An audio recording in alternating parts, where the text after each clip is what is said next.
didn't end up moving on to.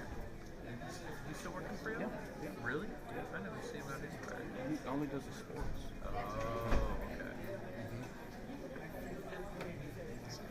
And then Gonzo, he went to school district, right? Yeah, I just saw him a couple of weeks ago. He's with Northside. Still the same. How y'all doing? Hey. Y'all doing all right? Over here. His glasses are full up. Oh, thank you. How are you? Good to see you. You think you're easier again?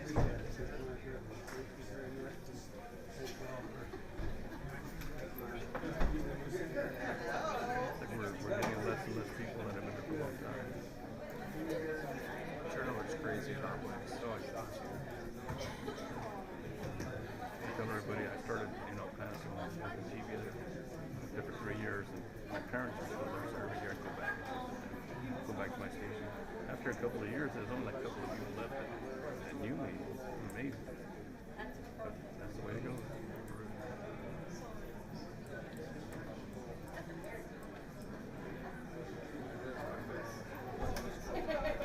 I'll have 27 years December 9th. 27 years? Yeah. My wife and I just celebrated our 40th anniversary this past Friday. 40 years of marriage. Thanks. Yeah, quite the accomplishment. Yeah, over a lot. And we're lucky. I didn't realize that at first. I thought she was lucky to have me. I quickly learned, wait a minute.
Monday, November the 13th, and the time is 5:32 p.m., and I shall now call this meeting to order. I'll start with roll call and declaration of a quorum. Trustee Torres. Trustee Valdez. Here. Trustee Sebastian. Present. Trustee Ozuna. Here. Trustee Sorensen. Here. Trustee Garza is on his way. He'll be here shortly. I declare quorum present, and the record shall reflect that our superintendent, Dr. Jaime Aquino, is also present. We will now ask our board secretary to lead us in the pledge to the United States and Texas flags. Please rise. I pledge allegiance to the flag of the United States of America and to the republic for which it stands, one nation, under God, indivisible, with liberty and justice for all. Honor the Texas flag. I pledge allegiance to thee, Texas, one state. Thank you. Thank you.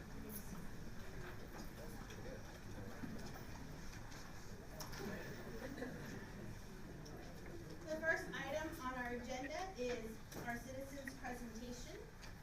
We do have 57 speakers signed up this evening to speak, and we do typically allot an hour to this portion of the meeting. Citizens wanting to address the report are required to sign up, so thank you for those that got here early to do that. We ask that when you are called upon, that only the speaker approach the podium. We respectfully ask that you do not approach the board dais. If you have any handouts for us, you can hand them to our board services team, which are located right over here to my left. Citizens are invited to read the notice on public comments, which can be found on the board's page under the district website. But I am going to read a few provisions to emphasize the rules of the procedures for addressing us this evening. Citizens requesting to address the board are asked to present concerns related to district matters and or public policy. The board requests that students' names are not mentioned unless the child belongs to that citizen. Each individual signed up to speak will be given a minute and a half this evening to address the board, and an individual's time may not be relinquished to another speaker. We do ask that when we call you, I'm going to call several names at a time in order for us to get through all of those, to give everybody enough time. I'm going to ask that if I call your name, please come up to speak, and then if you're waiting, please come up over here and wait so that we can move through these names. All right, so everybody will have a minute and a half to speak this evening. Our first speaker is Cindy Steigers. Thank you. After Cindy will be Joss Arzona, and after Joss will be Roman Pena. Hi, respect to the board, Dr. Aquino. Since I only have a minute and a half, I'll be brief. I'll start off with a paragraph that was issued by the Vanderbilt University, and it says, overall, children prove very sensitive to changes in the distance to the nearest school. Enrollment fails by 16 percentage points for every mile that children must travel to school, and test scores fail by 0.19 percentage standard deviations. I'm a retired educator with the San Antonio Independent School District.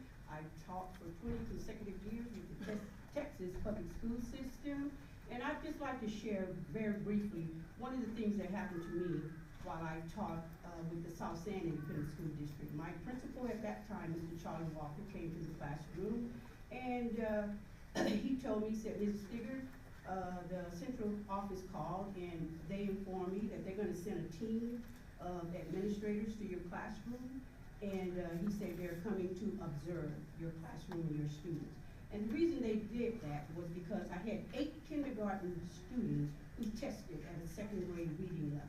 So they wanted to come to see what I was doing, what my methodology was, and what I was doing to teach to get the children up to par so that they could pass and have standardized reading scores that reflected success.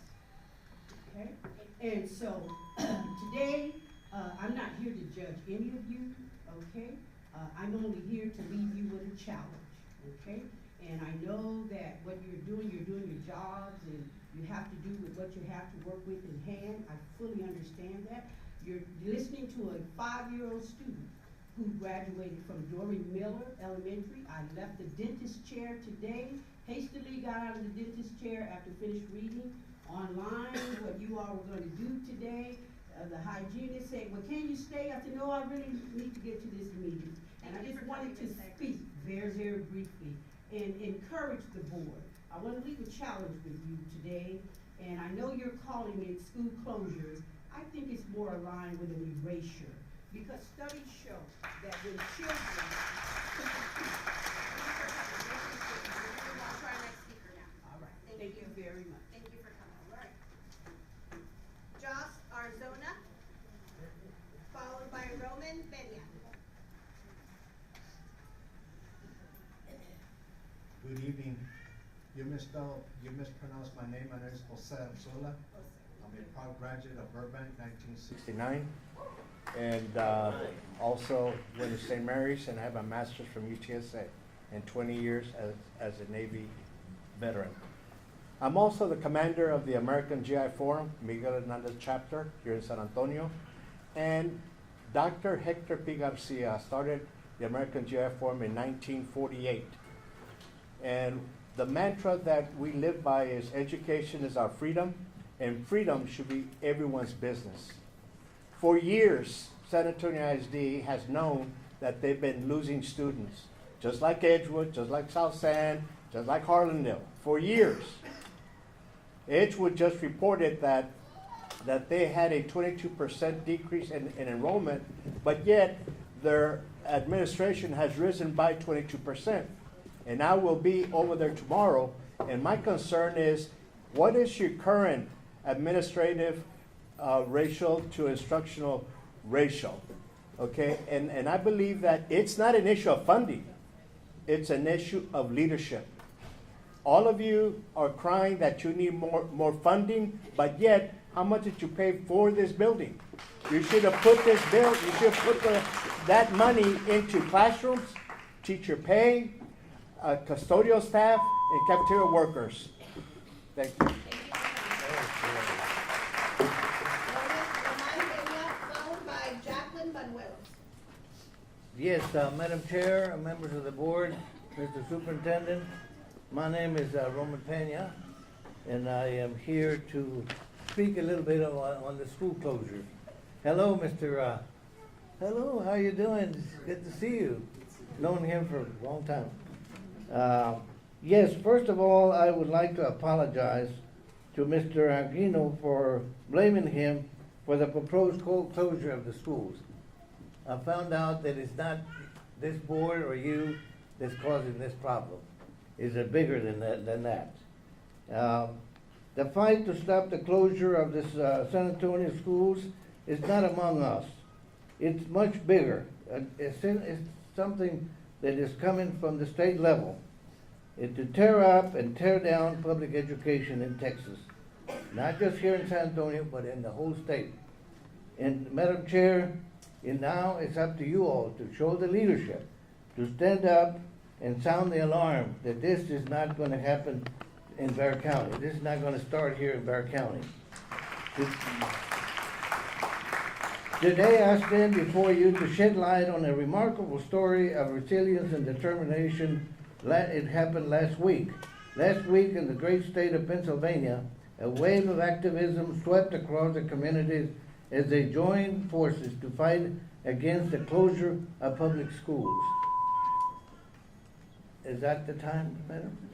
Okay, well, the only thing that I can say is, on behalf of the American Jet Forum, of which this month my commander, we stand with you on preserving education and the schools. And we would like for you all to vote the same way. We were going to ask our friend Ed Garza to make the motion to prevent it, but he's not here. Thank you. Hey, there he is. Oh, there he is. Ed, we're not going to let it go this time. Thank you. Jacqueline Banuelos. After Jacqueline will be William Dickey, followed by Councilman Jalen McKee-Rodriguez. Good afternoon, I'm sorry. I'm here to address the concern of right-sizing Rodriguez Montessori to Ogden. The concern that I have is that with Montessori learning, Montessori is a different type of learning. Not every student learns in a general public school. They don't. Every student has its own way, its own modified way of learning. And with Montessori learning, students who typically attend Montessori have a better literacy, have better numeracy, executive function, and social skills. Montessori families at Rodriguez were informed Friday at 3 p.m. They were notified that there would be a vote on Monday to right-size Rodriguez Middle School. That's not enough time to give parents to prepare and the community to prepare to fight against this. Rodriguez Montessori School has not been open very long, and it has not had enough time to thrive. I don't think that SAISD has invested enough into Montessori schools. With that being said, we had a teacher last year. She needed an instructional coach, just like any new teacher. I was a teacher for 8 years. I left for all the right reasons. But this teacher had an instructional coach who wasn't even given an instructional coach that was Montessori certified. So I don't think that we're allowing Montessori schools and giving them the right tools to thrive, which means that we're not letting every student learn the way that they should be learning in the classroom. I hope that we reconsider this resizing and that we give Rodriguez more time to thrive in its own setting.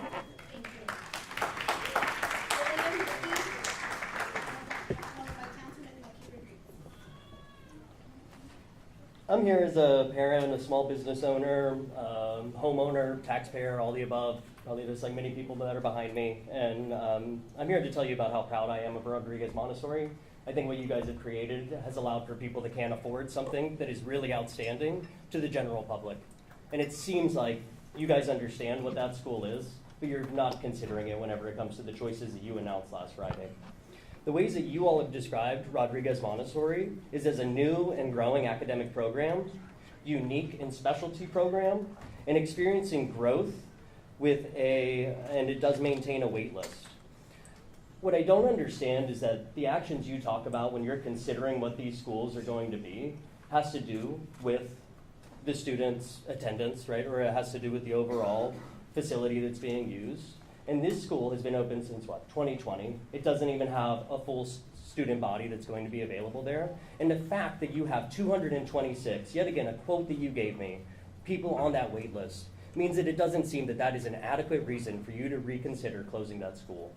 One of the other things that you talked about was whether or not a continuity of services can be provided at a neighboring school. And I ask if any of you have been in Rodriguez Montessori, or if any of you are familiar with what Montessori education is. Because from the minute you walk into that school, you're going to be greeted differently. Are you going to eat lunch the same way? Are you going to have desks just like other classrooms? Are you going to have the attention that we have received that I am so proud of, and I think you all are proud of? So I just ask, what are you going to be known for? You know, when we look back on this, what are you going to be known for? Having a dual language Montessori program available to the public? Or are you going to be known for closing down these schools and what? I'm going to hear about this in a year, 2 years, 3 years, 5 years, that it is completely disintegrated and no longer exists. President David McKee Rodriguez, followed by Ramiro Lopez. Good evening, and thank you all. My name is Jalen Mickey Rodriguez, and I am a high school math teacher serving part-time with SAISD. I also serve as city councilman representing District 2. I share boundaries with trustees Sorensen, Sebastian, Osuna, and Valdez. I do not envy your position right now, but I understand it. When I'm on the dais and I'm faced with a difficult decision, I think about who will be most hurt by the impacts of a consequential vote. And in this case, it will be thousands of our most vulnerable students and families. I understand the role the city has played in this, but right now, we are making historic investments in affordable housing for families that will hopefully reverse the trends brought on by the gentrification of our neighborhoods. We've prioritized proximity to schools as a factor for historic investments in infrastructure that will make areas around our schools safer places to be. And we're working to address access to healthcare, transportation, green space, and other amenities and necessities that will make our communities places where families can thrive. But what we're not prepared to address is the pain and irreversible harm that school closures will cause. My ask is that you vote no on closures today, and we work together toward other means of addressing our district's challenges, including efforts to bring our children back from charter schools. School closures will never adequately address these problems, and I worry that they'll only lead to further decline in enrollment and further financial uncertainty. So if you take action today, please do so with those who will be most harmed in mind. Thank you.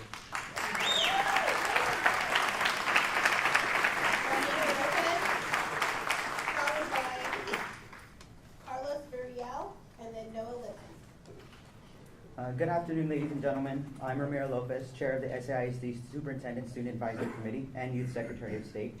I'm actually one of the speakers who's actually still currently enrolled in SAISD at Fox Tech right across the street.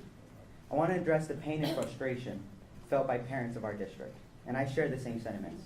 But my frustration not lies with the district, but with the politicians, school organizations, and labor unions neglecting the students' needs. The closures will have a broad impact in all of San Antonio, especially us students. Shutting down these schools creates a chance for us to benefit, gaining more funding for librarians, social workers, therapists, additional extracurricular facilities, and peace officers. It enables the district to enhance investment in our well-being. Instead of solely blaming the district, politicians and unions should introspect their contributions, or the lack thereof, towards funding, attention, and care, which have contributed to these closings. Institutions like Frederick Douglass Elementary and Storm Elementary carry notable historical significance as trailblazers in African American and non-English speaking education for students. Even Gates Elementary, named after a civil rights activist Samuel Houston Gates, profoundly holds the distinction of being San Antonio's first ever school named after an African American. In conclusion, it is imperative that we move beyond assigning blame to the district and focus on a collaborative effort as a community. Our shared responsibility is to ensure that these schools, woven into the fabric of San Antonio history, do not succumb to become mere empty parking lots. Let us come together to engage in open dialogue and explore creative solutions that honor the legacy of these educational institutions. By fostering a sense of community ownership, we together can pave a way forward, but that not only preserves the rich history and encapsulates within these school walls, but also ensures a promising future for the students who walk through those same doors. Together, we can let our collective commitment be a driving force that transforms the challenges into opportunities and securing longevity and vibrancy into these educational landmarks.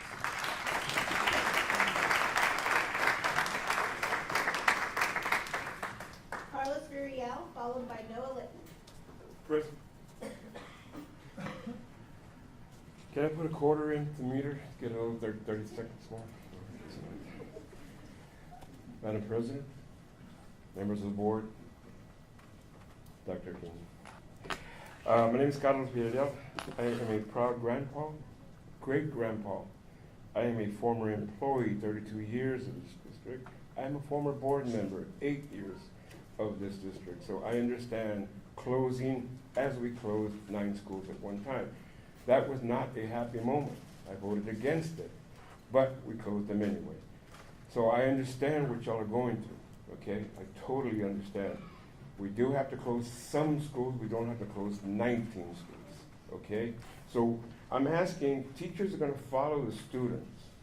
That's what was said, okay? What happens if when the students get there and the school's full up and we don't need the teachers? What happens to them? Are they gonna fill other positions in the district? Yes, okay. What happens to the classified employees, the custodians, the kitchen people? Are they following the students also? I know you're not gonna answer that question, sorry. Are we gonna be able to can we stagger the closings? Instead of 19, 3, look at this again, look at it real closely, because we just took 4 schools off the list. I'm sure that if we do another study, that we can look at it and maybe not have to, and then we'll do that again. We'll see you again. Take care. Noah Littman, followed by Jessica Torres. Good evening. My name is Noah Littman. I address the board tonight to voice my support of the SAISD realignment plan, which will by necessity close some underused elementary and middle schools.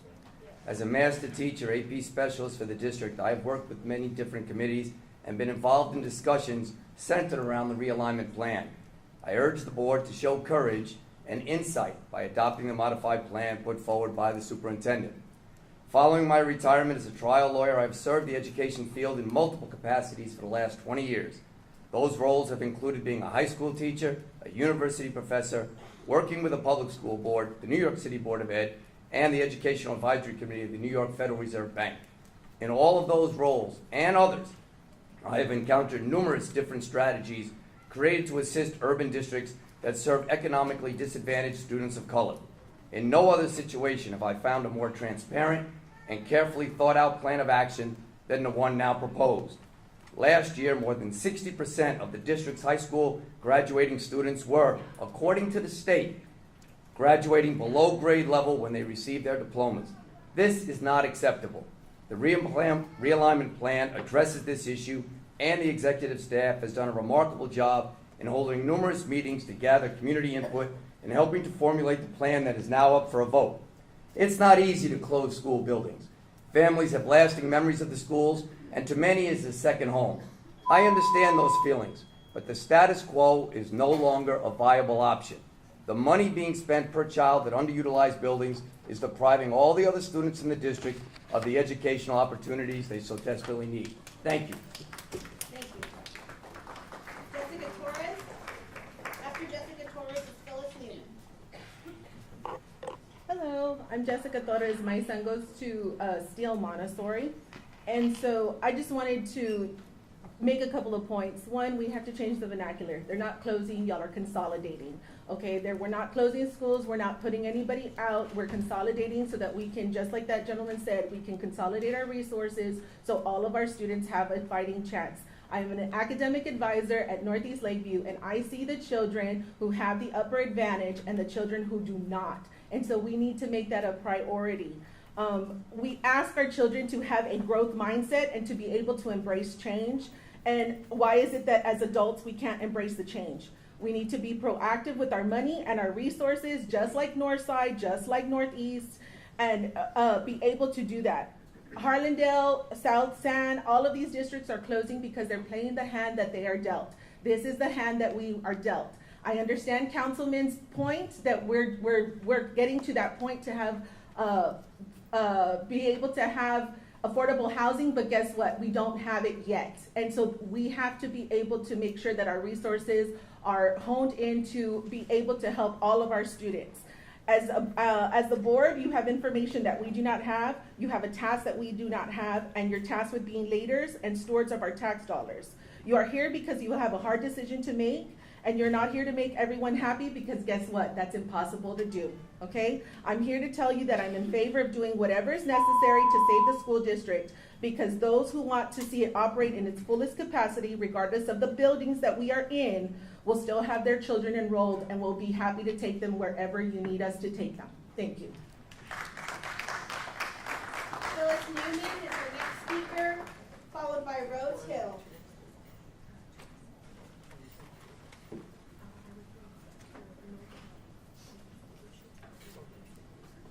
Hello, my name is Phyllis Newman.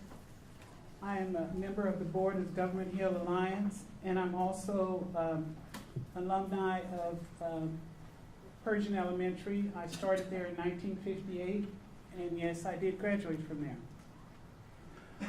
On behalf of the Government Hill neighborhood, on behalf of developers in Government Hill, Pershing parents, and also Pershing students, we would like to take the opportunity to personally thank the superintendent, thank all the trustees, all the SAISD office personnel and offices of Congressman Quasar and Senator Menendez for taking the time to at least read our 17-page Pershing elementary recommendations, which included crime rate statistics and also 3 support letters from our major developers.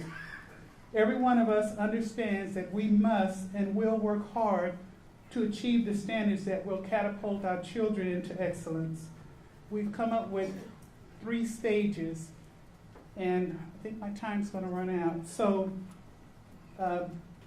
there is no 4th stage, because when we get to the 3rd stage, if it ain't working, we're going back to the 1st stage.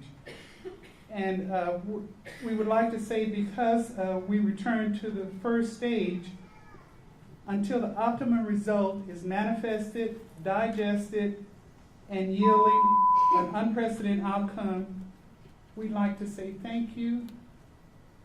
And I bow my head and I say, Lord, have mercy. Rose Hill, followed by Angelica Chavarria. Good evening, Superintendent Aquino, trustees, and proud to say our District 1, proud that you represent us. Thank you very much. I'm president of Government Hill Alliance Neighbor Association. I am grandmother of 2 grandchildren in SAISD, and I am also a product of SAISD. I am a 1974 Fox Tech alumni Buffalo, La Tecla. And I would like to thank you for each and every one of you looking at our proposal. We're not professional writers, but we had a good idea of what we need to do to be able to build our community. We have a strong neighborhood association, and we have a strong community. And we are going to help you, Dr. Aquino, and trustees, to rebuild Pershing Elementary. Sarah, thank you very much for representing us. We're going to work hard. We did have the proposal. We had a purpose, we had an objective, and we had a conclusion. And we commit to you, each and every one of you today, in 1 year we're going to be able to come back and say, we have reached those 151 students that we lost, we're getting you back. We also want to take an opportunity to tell you and hope that today some of our Hispanic parents are listening to us. Vamos a trabajar muy duros para unirnos y para tratar a reconciliar a Pershing Elementary, porque sí se puede. Yes, you can if you work hard and you come together as a community. You can get anything and build anything, and that's what we want to do. We want to build that pyramid. And the last thing that I want to say is, if they are listening to me, the charter schools, Essence, if I'm pronouncing it correct, your charter school is coming into our neighborhood. We're not going to let you come into our neighborhood, because we're going to fight you for every child, because those kids belong to us. And when you come to us, we take care of our own first. Thank you.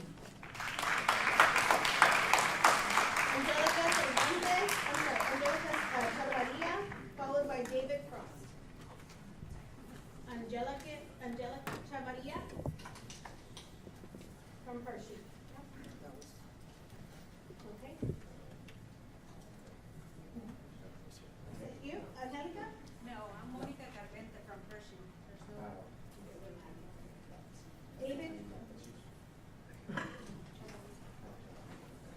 David Frost. Thank you. 40 years ago, I appeared before another version of this board, asking you to reopen Lamar School, which was a cornerstone of a neighborhood plan that was developed by the Mankey Park neighborhood. It was the first neighborhood plan of the city. Then it was a changing neighborhood. Retirees and older adults were moving out, new families such as mine are moving in. And that seems to happen every about 20 years or so. And so it seems like it's going to turn again very, very soon. And you kind of thought so too, because you asked us and we gave you a $21.5 million bond issue just 3 years ago to improve Lamar. And now you want to close it because of a short-term decline in attendance. That doesn't give you too much faith in your forecasting abilities, quite honestly. And when I look at your suggested reuses of Lamar Elementary, for example, a community fine arts building or green space, I will remind you that we have the Whitty Museum about 4 blocks up the street, and we have the Children's Museum 4 blocks down the street, and we have the Botanical Center very close, and we have a park right across the street from Lamar. Why are you suggesting these changes? And Hawthorne, have you seen Hawthorne? It's enormous. If I was a 6-year-old and that was my first introduction to school, I think I'd probably wet my pants. Why don't you look at something different, like maybe making Lamar K4 and a Hawthorne 5-8, and preserve Lamar as a basic part of the neighborhood, because you can put a daycare in part of Lamar if you want to. The point is that schools are the backbones of neighborhoods. Neighborhoods are the backbones of the city. And I urge you as strongly as I possibly can to review and reject the closing of Lamar School and direct your staff to develop some neighborhood-based solutions for the San Antonio Independent School District and for the children of San Antonio. Thank you very much for your attention.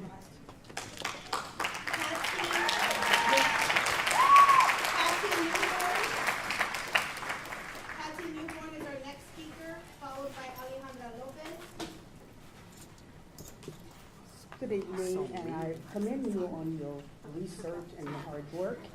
I am representing the NAACP here in San Antonio. I am a retired math instructor, and presently I am a professor at one of the local universities. My concern is closing 2 schools. I saw that these 2 schools were closing, and there was nothing said about whether they were going to be demolished, whether they were going to be preserved. And this is what I'm here today. And the 2 schools are Dory Elementary School. Dory Miller, who died during World War II, his heroism earned him the distinction of being the first African-American recipient of the Navy Cross. And Gates Elementary School was named after Samuel Houston Gates, a former Grant Elementary principal and longtime administrator in the San Antonio Public Schools. This was the only school for the African American children at that time. He was the first African American to have a school named after him in San Antonio.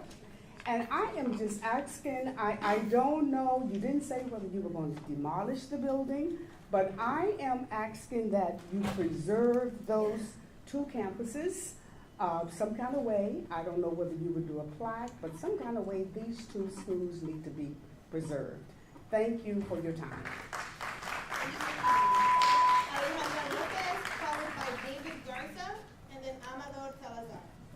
Good evening, Superintendent Aquino, President Martinez, and members of the board. My name is Alejandra Lopez. I serve as the proud president of the San Antonio Alliance of Teachers and Support Personnel, and I'm a resident of SAISD District 4. I'd like to start by recognizing Trustees Sorensen, Valdez, Torres, Martinez, and Garza, who took the time to meet with teachers, staff, parents, and community members about this important issue. We were incredibly disappointed that Trustees Ozuna and Sebastian didn't respond to our multiple requests for a meeting. Our union, alongside the Schools Our Students Deserve Coalition, have remained steadfast in our positions regarding school closures. We've been clear that the timeline for this process was too short and the scope, 19 schools, was far too broad.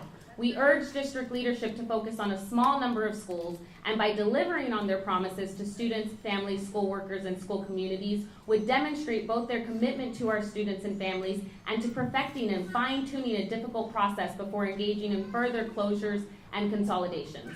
Above all, we remain committed to a community vote because our public schools belong to the people and they deserve a say in the future of their schools. We, alongside our partners, Our School San Antonio, have been supporting school communities as they organize to remove their schools from the closure list. A number of these schools, including Collins Garden, Riverside Park, Pershing, and Ogden, have been removed. It's not too late to mitigate negative effects of school closures. In the past few weeks, Superintendent Aquino, you've begun to incorporate your talking points about the dire situation regarding academic performance. But it's hard for us to reconcile this point with key finding number 1 in Dr. Green's SAISD equity audit, which is that students whose schools were closed previously in SAISD did not yield better educational outcomes and sometimes yielded poorer outcomes. We will continue to hold district leadership accountable for improved services and outcomes at the end of this process. Thank you.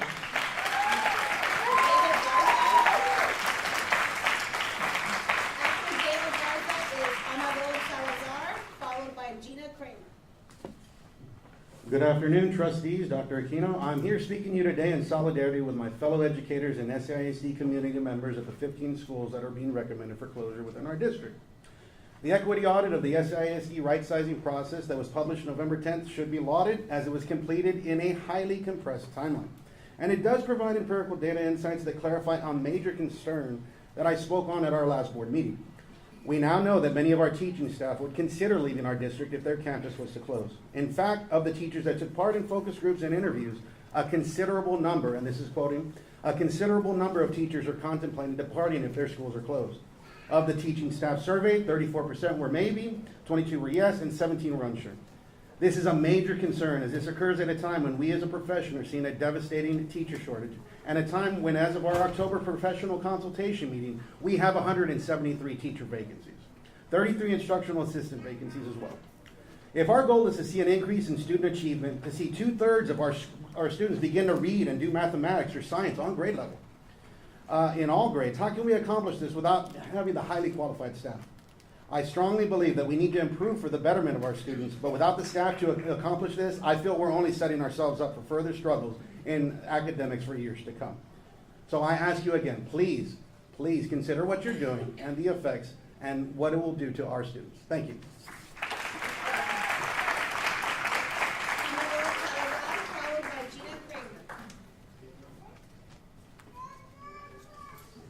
Hello everyone, I hope it's comforting to see a familiar face. I'm a proud member of the Schools Our Students Deserve Coalition. First, glad to see that we've reduced the amount of schools that are slated for closure. Definitely appreciate that. Storm Elementary is still on that list though, and for all the talk about the need for affordable housing that was discussed throughout the numerous community meetings, it seems like a mistake to me, to shut down a neighborhood school surrounded by some of the most affordable housing in San Antonio. Seems like a mistake. There's a lot of public housing in that area, some of the most marginalized people in our community, but perhaps this process would have benefited from having actual demographers on y'all's team throughout this process. The letter sent to the school trustees from the advancement project indicates the team that worked on this didn't necessarily have a background in demography and more a background in, I don't know, school closureology. I don't know what that discipline's called.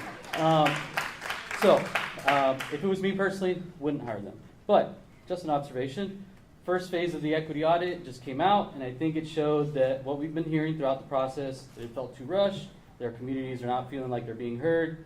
Additionally, the equity audit also showed that outcomes of students from previous school closures here at SAISD had issues with test scores, attendance, and I know test scores aren't everything, but it does kind of indicate that there are some struggles there, right?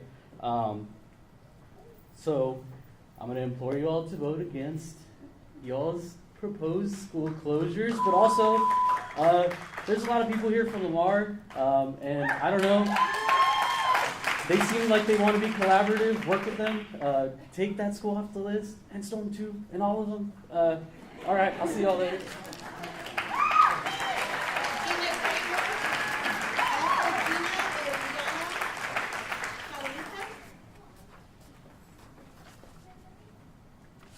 Hello everyone, my name is Gina Kramer and I'm proud to stand in solidarity with the Schools Our Students Deserve Coalition.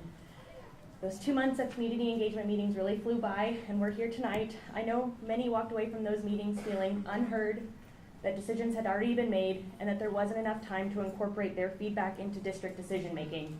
And I think those concerns are valid based on the final list that is presented today. I think it's shameful for the district to frame this process as achieving equity when a comprehensive equity audit has not yet been completed. How are we supposed to feel confident that the district used the equity audit to inform final decision making when phase 1 was only completed a few days ago? I can say confidently that you all did not adequately incorporate feedback from the equity audit or findings from the equity audit or feedback from the community engagement meetings, because if you did, the number of schools on the list would be much smaller.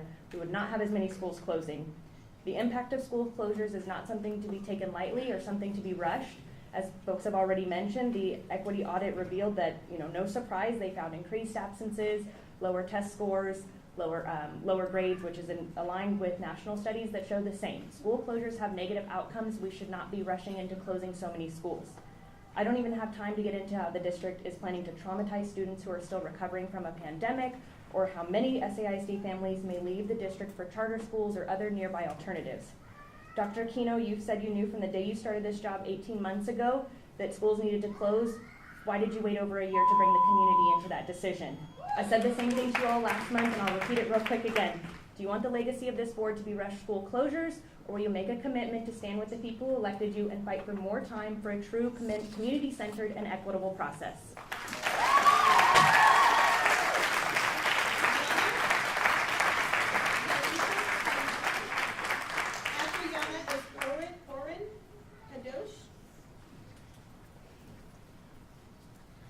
Good evening. My name is Yana Kalmika, and I'm a resident in the district and a proud public school graduate.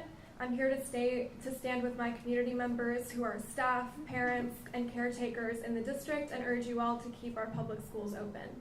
As a constituent, I've been to several public meetings leading up to this vote, and I've been disappointed and appalled at the rhetoric top district leaders have used to talk about the people of this community. Words that have been paternalistic, dismissive, and have positioned those with professional degrees as the only experts in the room. When it comes to public schools, I hope that we can all agree that the public are the real experts. 2 days ago, the community and this board got the results of an equity audit, which found that past closures in this district have led to worse outcomes for students whose schools were shut down, something this community already told you all from their own experiences. This report also finds that several historically disinvested neighborhoods are already or will be at risk of becoming public school deserts. This plan is an unacceptable continued disinvestment in our public schools, especially in some of our communities that need resources most, and it will pave the way for a shameful continuation of the privatization of schools that belong to the public. If you truly believe in education equity, I urge you to vote against the closures. I urge you to seek better, more creative, and more equitable solutions in the minds of the vibrant SAISD community of educators, staff, parents, and youth who know their schools the best and have the true expertise to come up with solutions for their own communities. Thank you.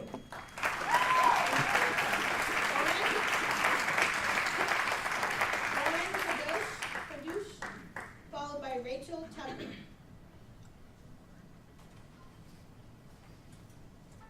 Thank you, you very much. Good evening. My name is Oren Kadosh. I'm a resident here of the district and also a proud graduate of the Texas public school system. I just want to highlight what's already been highlighted, but I feel it's important to emphasize the points here in this school closure equity audit report. The first key finding, based on data, prior school closures have not worked in SAISD in terms of providing students with better educational equity of outcomes. And in some cases, students whose schools were closed did worse. And then if it's, budgetary constraint concerns, the same report. While fiscal efficiencies and savings are often justifications for closure, a lack of studies have actually documented savings that districts experience after schools are closed. In fact, the research that does exist would suggest that districts do not save as much money as they anticipate after schools are closed. So, two key findings: students don't do better, some cases they do worse, and the savings actually don't appear as anticipated. So I'll leave it there. Thank you.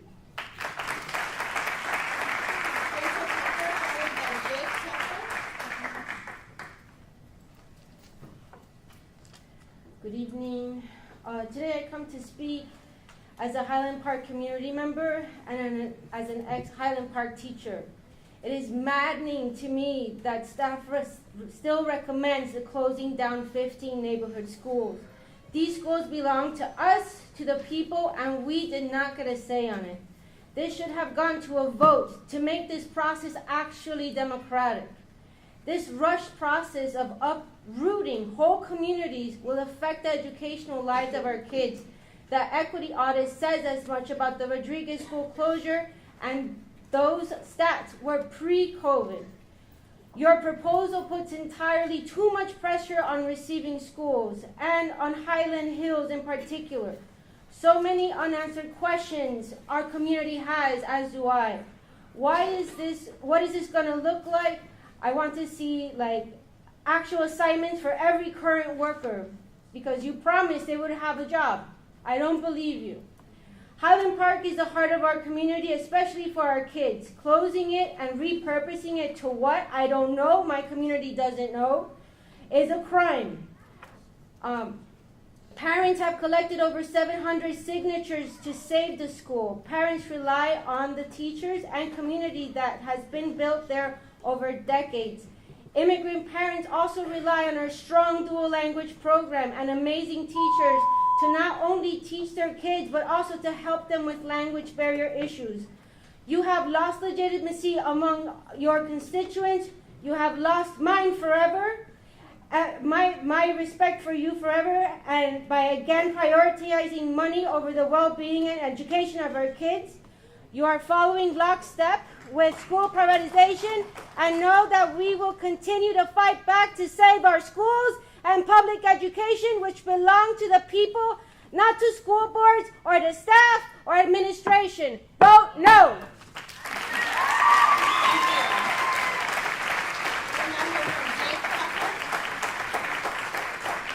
Jake Tucker is our next speaker, followed by Chris Morales.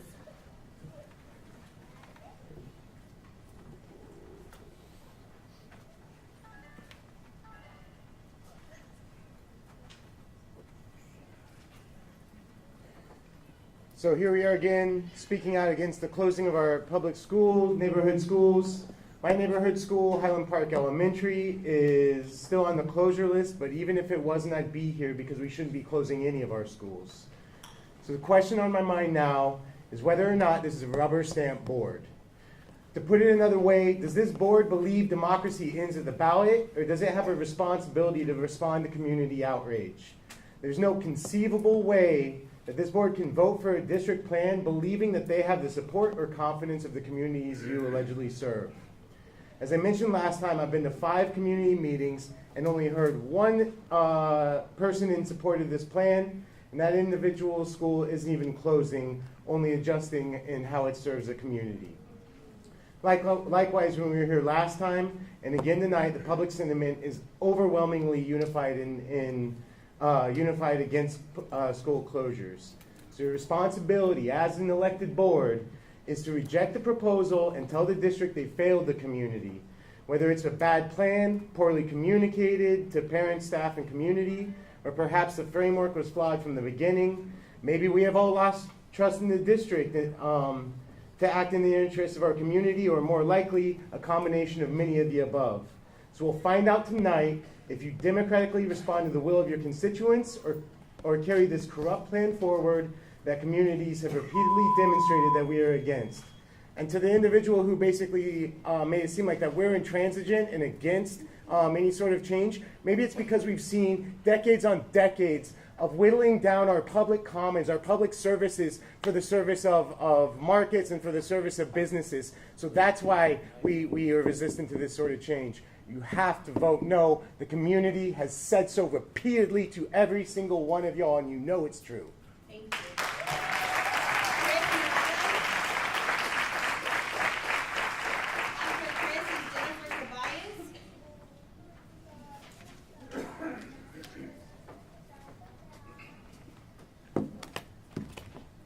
Good evening, Superintendent Aquino and members of the board. My name is Chris Morales.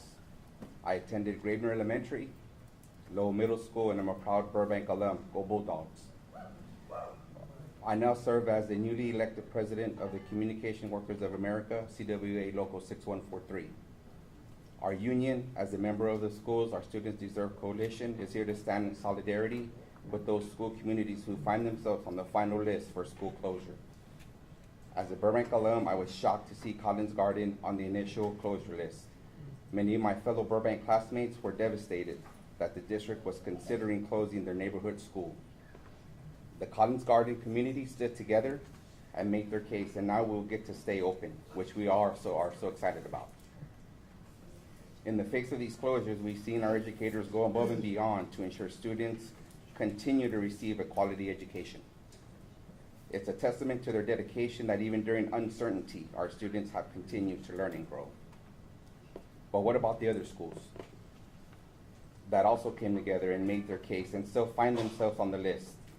These are also neighborhood schools that have been serving their communities for generations. I ask that the board take a hard look at the list and reconsider closing so many schools from one year to the next, and that you take the time to work with our communities on possible solutions. Thank you.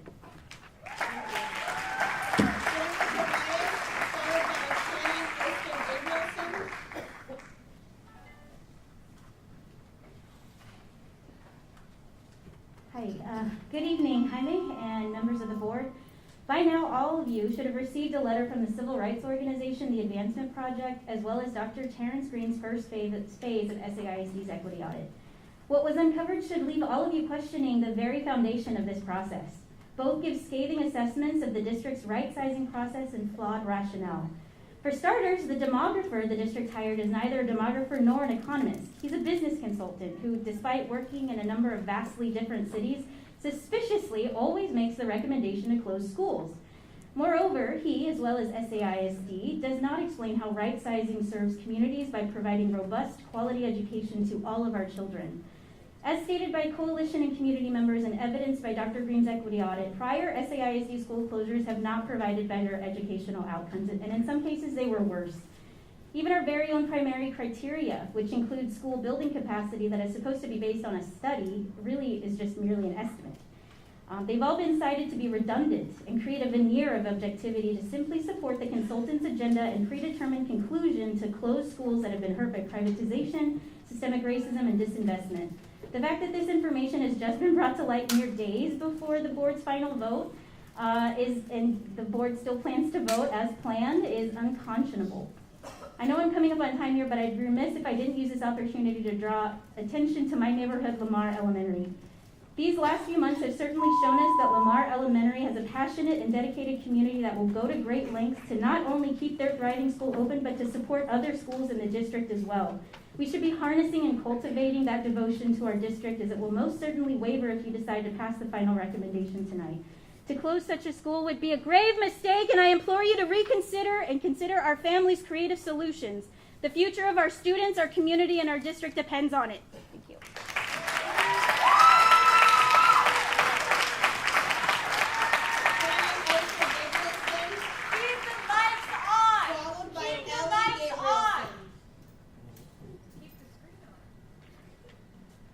Good evening. My name is Shannon Oster-Gabrielson. I'm a Lamar Elementary parent of 2. As the board, you are the policy makers. You set the priorities for this community, not the district staff. The district has said that the board can only vote as an all or nothing package. However, there's nothing from a legal perspective to pass this resolution currently as proposed. All or nothing is the district's attempt to minimize your role. All or nothing means they do not trust you to make your own decisions. I've heard the excuse that board members can't vote for individual schools because your parents are neighbors. You are an elected official when you step into that chair. An elected official doesn't get to avoid difficult decisions because it's your neighborhood. If you can't handle that level of accountability, what business do you have here? The board must remove Lamar from this list. It gives incorrect information in regards to the bond, and the reasons for closing Lamar remain flawed. The equity report highlights numerous issues. The portion of the equity report that struck me was the high-performing schools sent to lower-performing schools are negatively impacted. This is the case with Lamar's success and the proposal to send this to Hawthorne. That is not meant to disparage Hawthorne, but that doesn't negate the fact that our children will be negatively impacted. The district administration seems to be okay saying, we are okay if 316 students do not succeed. Dr. Aquino says we need to get kids reading at grade level. Lamar kids are succeeding in doing that. The rightsizing plan is contingent upon enrollment. $47 million could be reallocated, but that is contingent upon enrollment. Lamar lost 10 students since the closure list was announced. I know those families. They left because we may close. Our families have said they will not stay if Lamar closes. That $47 million is already in jeopardy. We brought many alternatives and points of collaboration forward to the district. It seems they listened to many schools, but not Lamar. Why? You have to ask yourself why. Why does Dr. Aquino refuse to work with us? Why does he not listen to us? Like any parent, I am here for my children, and I want to remind you all, tonight is about our children. Our children.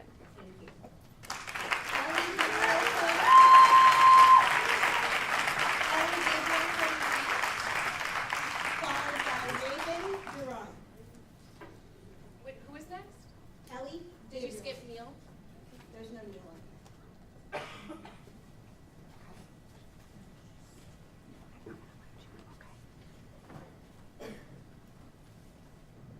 My name is Ellie Gabrielson. I am a student at Lamar. Don't close the eye. There are several reasons why you want to close the school, but they are not strong enough. But there are some reasons not to close Lamar. There is both dual language and English classes. I like Lamar because the teachers taught me Spanish really quick. I feel comfortable walking into Lamar. The board needs to listen to the community. We are the community, and you won't close our community schools. I am here fighting for our schools. Mi nombre es Eli, soy estudiante en Lamar. No cierren Lamar. Hay varias razones que quieren cerrar Lamar, pero no son suficientes. Por otro lado, hay algunas razones para no cerrar Lamar. Hay clases bilingües y clases en inglés. Me gusta Lamar porque las maestras enseñaron español muy rápidamente. Me siento cómodo entrando en Lamar. La Junta necesita escuchar a la comunidad. ¿Quién somos la comunidad? Y no serán las escuelas de nuestra comunidad. Estoy aquí luchando por nuestras escuelas. Good job.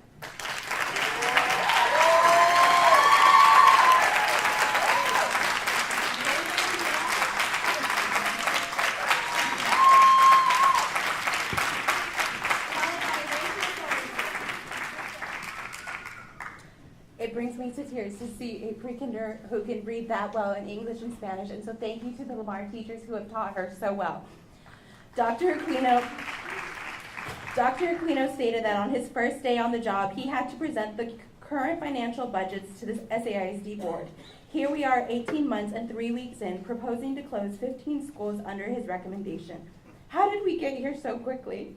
Why the need to make the decision of closing 15 schools today when November 13th, 2023? When final SAISD reports are barely being published 3 days before the board is to vote on one of the largest mass school closures in Texas. As the SAISD Board of Trustees, it is your fiduciary relationship and responsibility to the school district and to oversee and manage the school district as a member of the body corporate. Have you read the full 51-page equity report? Because I did, and the findings clearly state that, I quote, that school closures have not worked in SAISD in terms of providing students with better educational equity of outcomes, and in some cases, students whose schools were closed did worse in absences, grades, and state test scores.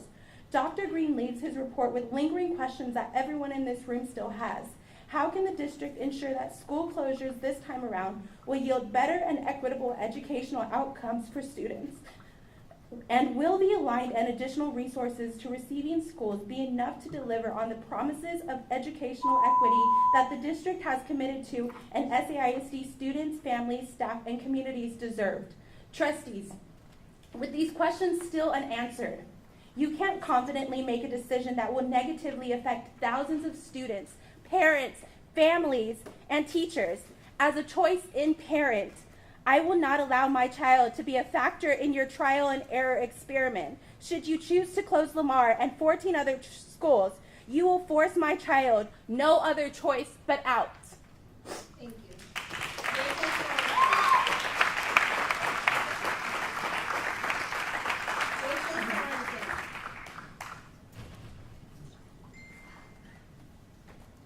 After Rachel Sorensen is Luisa Garcia.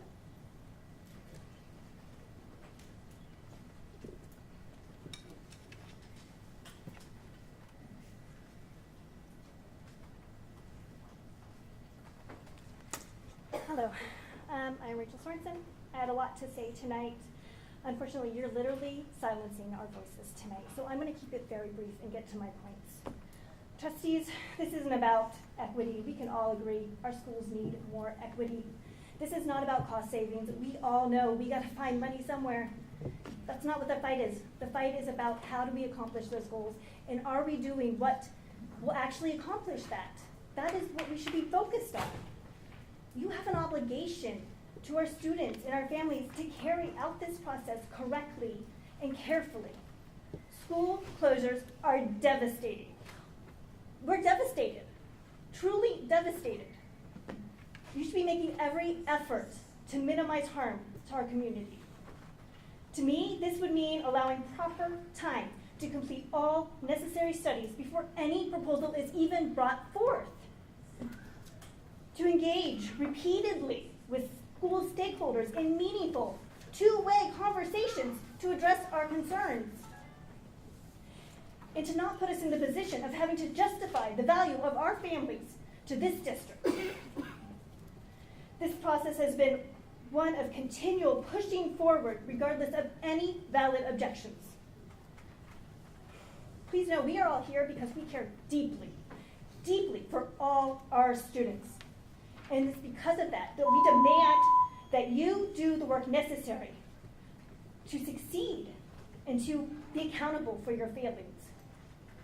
Do not pride yourself on making difficult choices for our community, for I fear your legacy will be one of eroded trust and silencing our collective voice and the destruction of our communities. Thank you.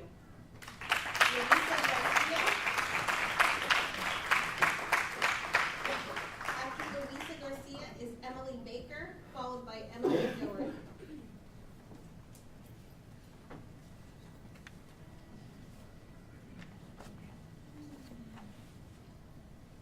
Hello, my name is Luisa Garcia. I am a Lamar mom of a pre-K-4 dual language and a third grader. I have over 7 years vested as a PTA mom, and I have established a Lamar Girl Scout troop. My heart is in serving the community, and I know the detrimental loss our children and families and community will suffer if Lamar is closed. I have lost my voice. This is an emotional process. Our kids, speaking to them, crying, countless nights of just looking at different articles, learning about school closures. It has just been absolutely draining. And from crying, I have no words to say anymore. I have met with my PTA, with my community so many times. I'm drained out, I'm tired, I'm so hurt. and disheartened. I have lost so much trust in what this process is about.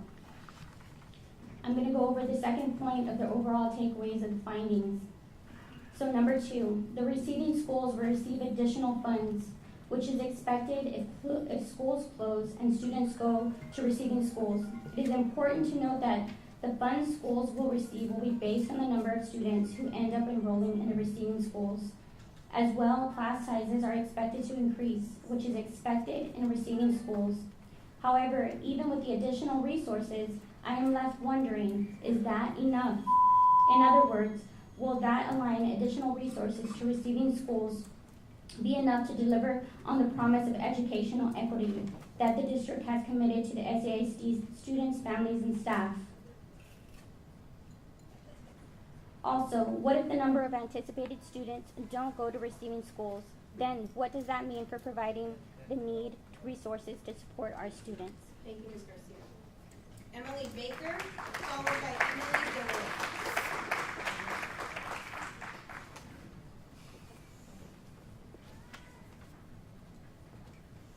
Hi, Emily Baker, also a parent at Lamar. I also read the equity study and would like to continue, as again a lot of people in this room have probably not had a chance to read it yet since it was only published on November 10th.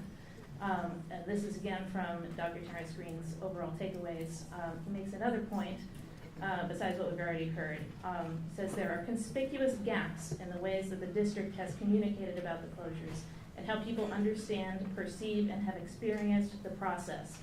As a result, the district will have to deal with some deep morale and distrust issues and address the harm that school closures can produce for teachers, staff, administrators, students, families, and communities. While the district administration has held community meetings for all of the impacted schools, and the superintendent has even had one-on-one conversations with employees, there's still a noticeable portion of employees that they were able to speak with who are not clear on the district's financial decisions, how it got here, etc., and simply does not trust the district for whatever reason. Also, the closure of schools may result in teachers leaving the district for other opportunities, and this is an important concern to keep monitoring. And I feel like that's what we're seeing already in our community. As Shannon mentioned, we've already lost 10 students because the families were so concerned about the right-sizing process. We've already lost, I believe, an administrator and possibly some other staff. There are rumblings underground of various organizations that are eager to snap up our school building and feast upon the bones, including a charter school. So I guess the whole trust issue is a big concern. You haven't shown a lot of trust in the community. I think somebody used the word paternalistic. That was in my mind as well. So if you're not showing trust in us and letting us vote on how to get this job done fairly, then why should we trust you? Thank you, Ms. Baker. Emily Doherty. Followed by Sarah Bonham.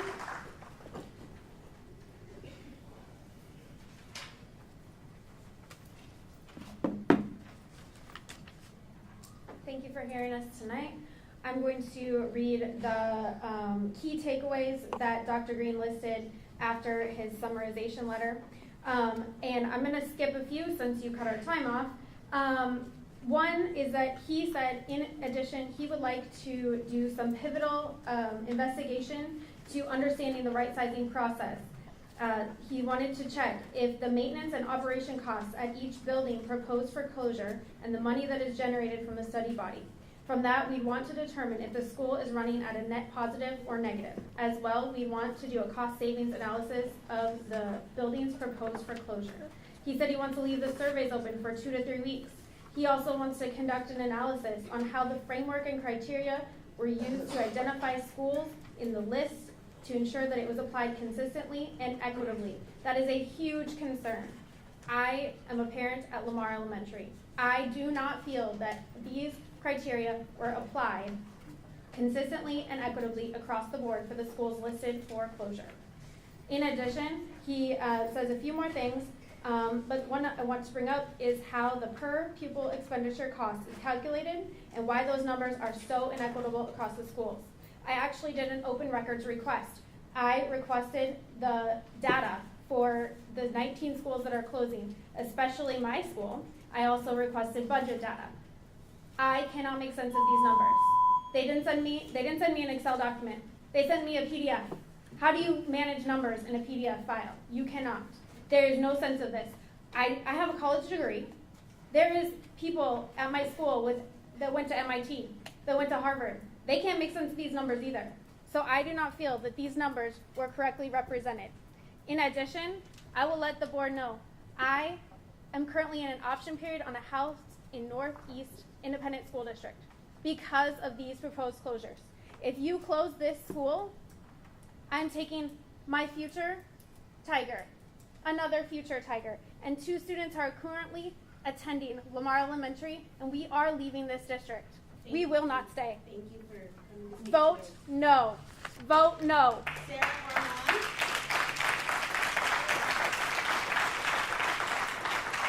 After Sarah is Ronnie Sidorsky.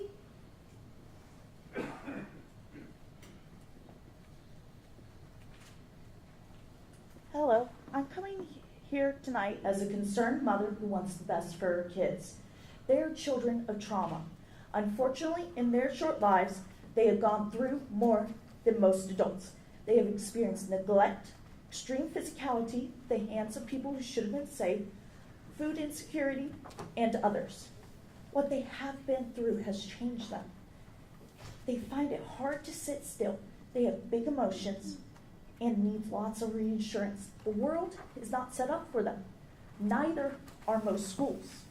My kids find it hard to walk easy in schools that are designed for kids to be in their seats most of the day and be quiet. School used to be a nightmare for them, with many messages home. Lamar is not like that.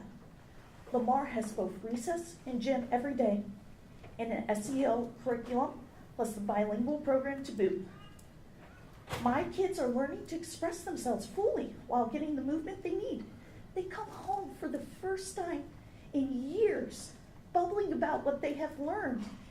And I have watched them from barely getting through one day of school to not being able to wait to go in the morning.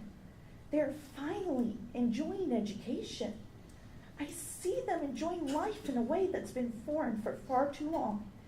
In a few short months at Lamar, they have gone from surviving to thriving. Please don't take that away from them.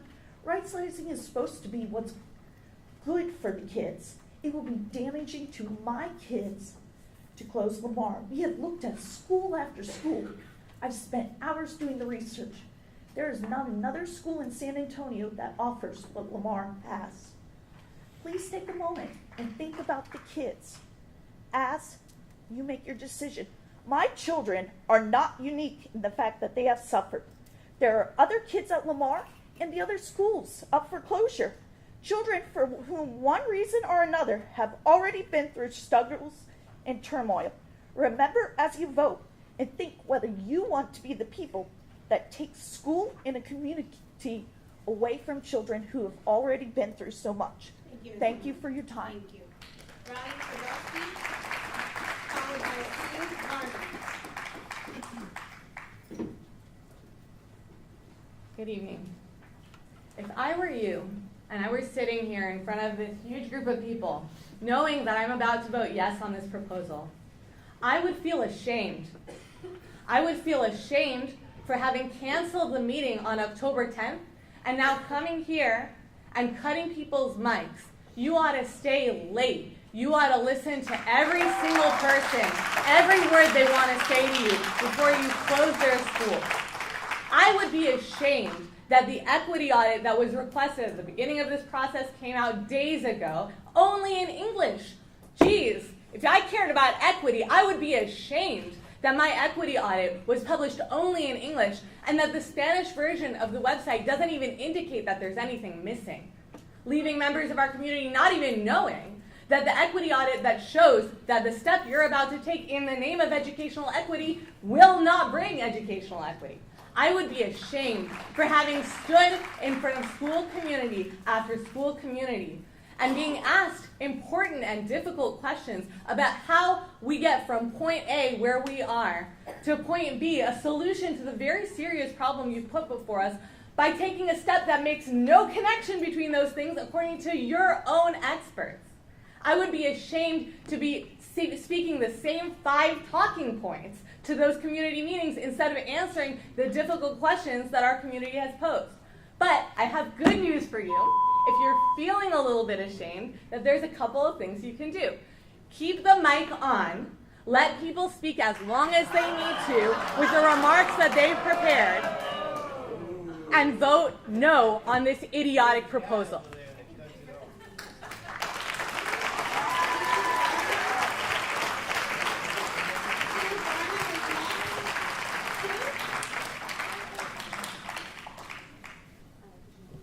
After Sue Barnum is Rob Mehta.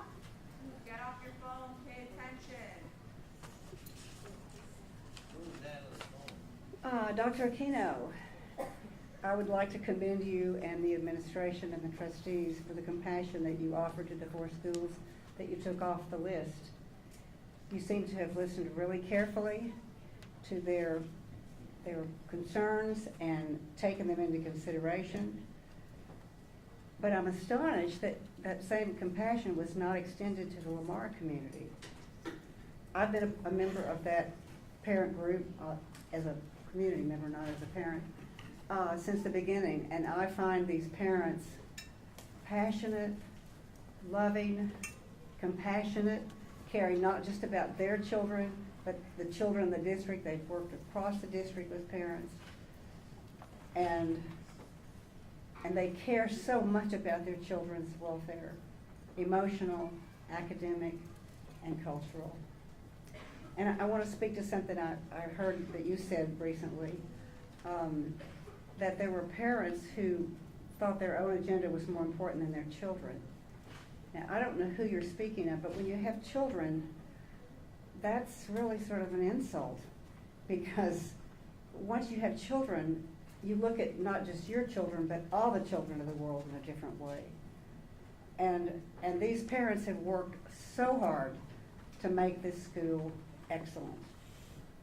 Another thing that you said that surprised me, you spoke of the voter registration, of the voter approved 2020 bond project, that it would not expand the student number at the school. But I looked at the architectural plans very carefully, and it clearly states that the functional capacity of Lamar would be extended to 540 to 560, which is what you were shooting for. One last point. This process has been rushed and has lacked transparency from the outset. The night of our meeting with you, it seemed to me that your mind was made up about Lamar, despite all the talk about our input. I'm curious about the district's ulterior motives for the Lamar property.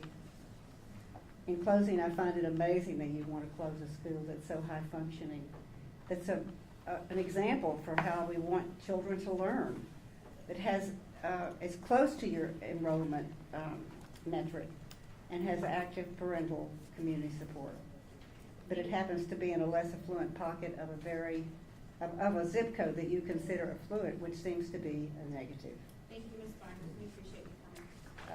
Thank you.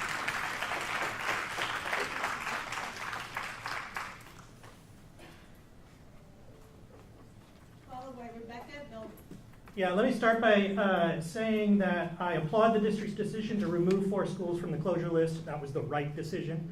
I'm deeply disappointed that Lamar Elementary remains scheduled for closure.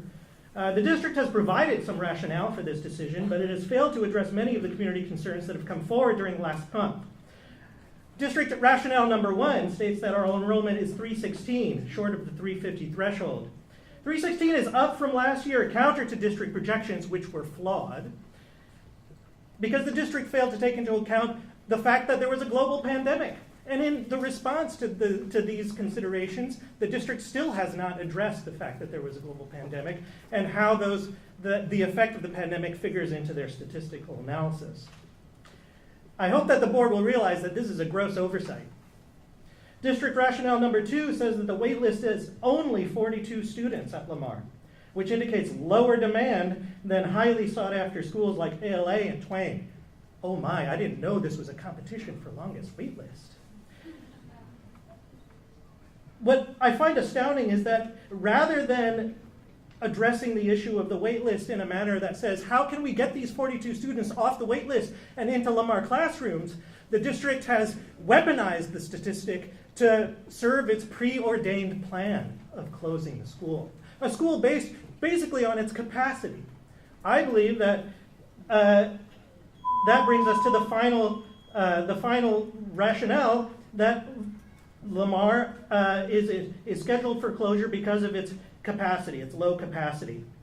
Well, we've heard already that according to Pfluger Architects, there are already plans that were approved by the 2020 bond that would expand Lamar's functional capacity to 560. Voters voted for this bond project. Lamar has been passed up for bond improvements twice. The district dragged its feet, and now it's scheduled for closure. This is a treachery. This is a violation of public trust.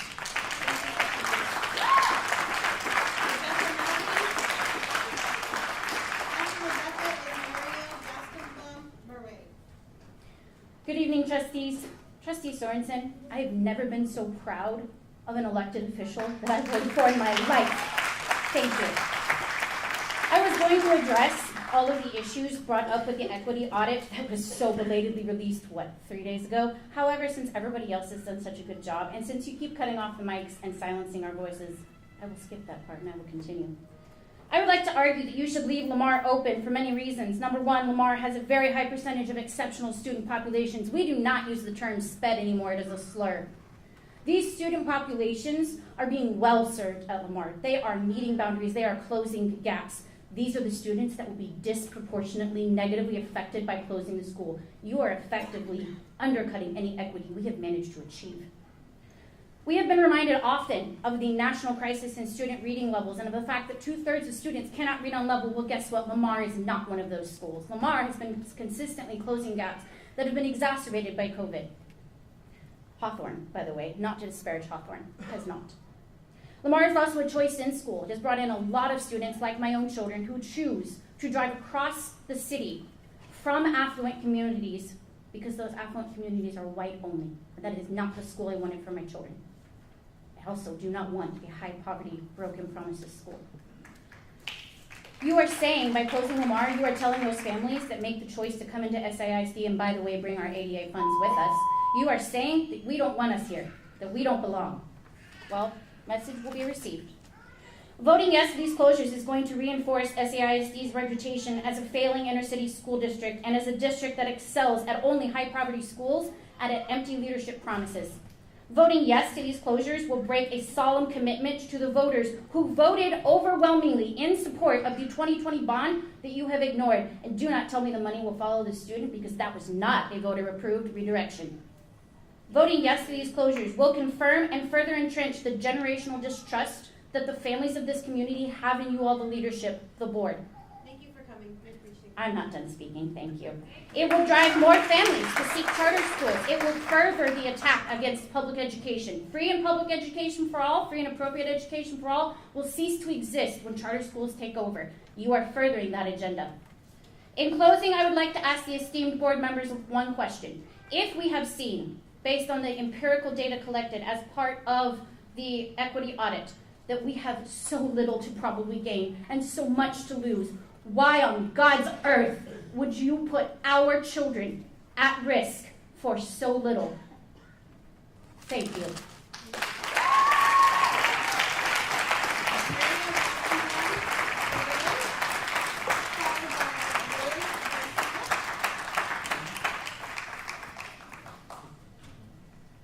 No me iba a presentar, pero me siguen diciendo medio.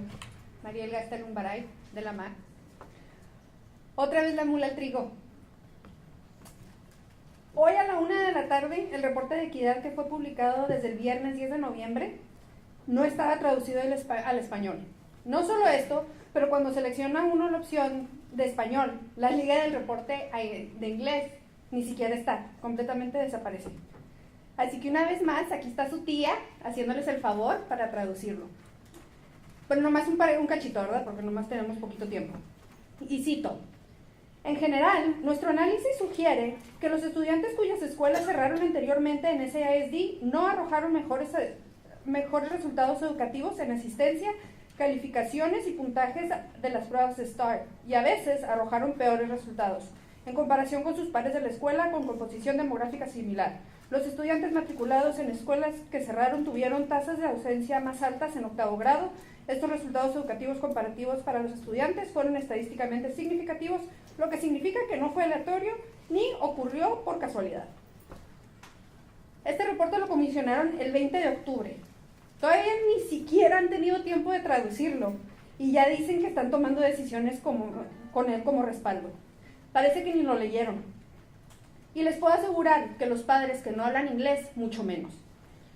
Con respecto a las excusas que han dado para cerrar Lamar, quiero decirles que el hecho de que Lamar es una escuela pequeña es una de las razones principales por las que yo escogí inscribir ahí a mi hija. También se menciona que Lamar cuenta con una lista de espera muy corta. El doctor Aquino mencionó que la lista de espera corta indica poco interés en Lamar. Yo diría que esto indica poca promoción de parte del distrito hacia Lamar.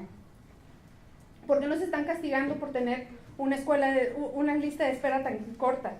Basta con ver la página de Facebook de SAISD para darse cuenta que Lamar es excluida de eventos distritales y la única atención que nos prestan es negativa. Independientemente de esto, la corta lista de espera también fue un factor muy importante por la que yo escogí Lamar. Por último, este mismo reporte de equidad cita estudios que reportan el cierre de escuelas y cito: afecta negativamente los resultados educativos de los estudiantes en el promedio de calificaciones, las pruebas, ausencias, relaciones con otros estudiantes y adultos, especialmente durante el año y posterior al cierre. Esto es extremadamente importante, sobre todo para mí. Gracias. Mi hija es autista, todavía no acabo. Los dejo con esto que me dijo la primera terapeuta de habla que tuvo ella. A mí no me preocupa el desarrollo académico. Lucía es una niña muy inteligente y va a sobresalir en eso.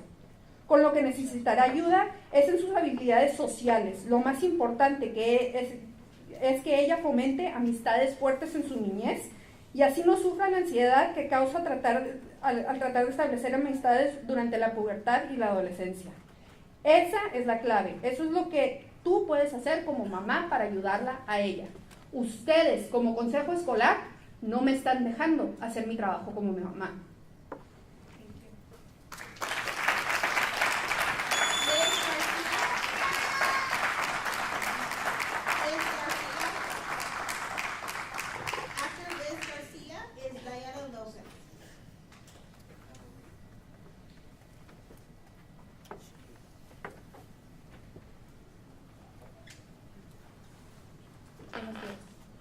Yo he vivido en la comunidad de Lamar por 31 años.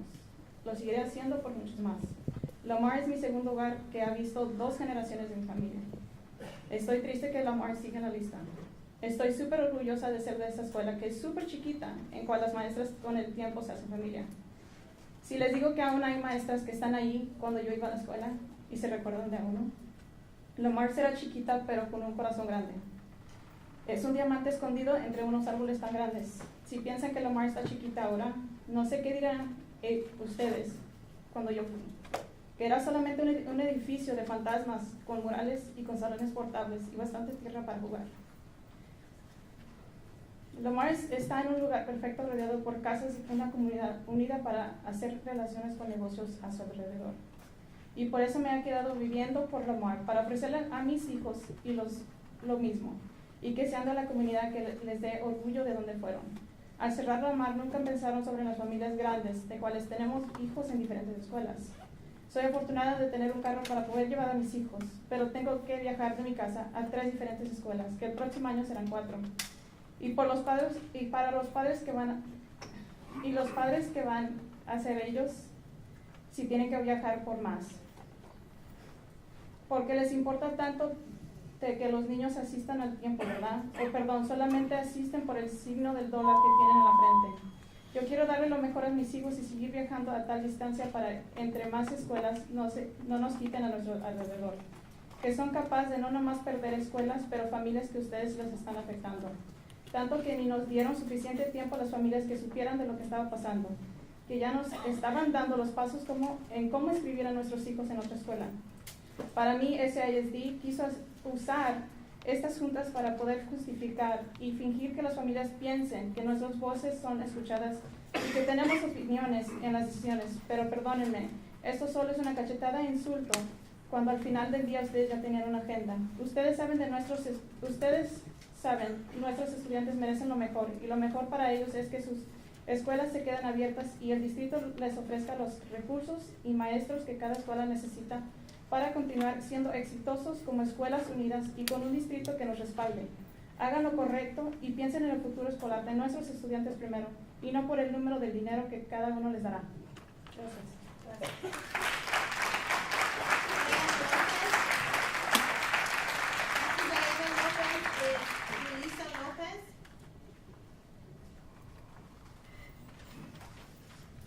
Hi, buenas tardes. Good afternoon. Good evening. My name is Diana Lopez. I have a child in pre-K4 at Douglas Elementary. And part of my work is also as Executive Director of Southwest Workers Union. In the past month, you all received almost 2,000 postcards from people that we've canvassed around the east side and around different schools. As a parent, I'm really happy that my council person was here as well, and I'm really saddened that our board person wasn't able to meet with the community people because it was a very important meeting. There were a lot of people that are rallied behind Douglas, both not only members and parents, but also community members. And it's a statue in the community. It's a historical site. Up until 2001, we had full enrollment, and there was a sudden drop-off. And I think it's important to give more time to understand what is happening. When my child was enrolled, the principal, Dr. Ratliff, we did a tour of the school. We had house visits, and it's an 8-hour program for pre-K. I go to work, I drop them off, and I pick them up after work. And it's a working class neighborhood. It's one of the only schools that does an 8-hour program, and it's because of the community that's around her. So it's not only just a school during the day, but it's a community space, as well as has many ties historically. Not only to the Mount Zion across the street, but also the Carver Center, as well as my own organization. And it's a very important place, and we're all saddened and angry about the time that there hasn't been enough time, and so that's what we asked for you to really offer more time and consider Douglas Elementary as a continued school. Thank you.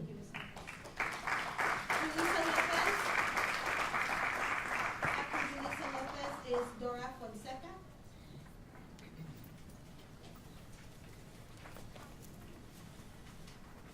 Hi, good evening. My name is Julissa Lopez. I am a product of SAISD and public education. I went to Baskin, Twain, and I'm a graduate of Thomas Jefferson. I've been deeply saddened by how the district has handled this right-sizing plan. I don't feel like things were thought out. Community was not involved. I'm a proud parent and alumni, as I mentioned, of Baskin. I have 2 boys there, pre-K and 3rd grade. I've been a part of the neighborhood and community for the past 30 years since my family moved here from Chicago. And the community has welcomed us with open arms. They have embraced us. The school has been home to some of the most amazing teachers and staff that I've ever encountered, and they've instilled into our students that passion of learning and setting just a great foundation for their educational success going forward, and that's what I want for my boys. It is a multi-generational school with a very strong community that will continue to rally behind our school to ensure that we're removed from the list. I currently am a 1-vehicle home. I have to share a vehicle with my father, who is currently retired. And if he was not able to walk my boys to and from school, it would be very hard for me. My mom doesn't drive, I take her to work. So with the consideration of the school being closed and me now having to then figure out how to get my kids to their receiving school, that's something I don't think that's been covered and explained to our community. What would happen if our school closed to those individuals that walk, which is probably a vast majority. So I would like you guys to just consider in removing our school from our list and just offering more time and community involvement. Thank you.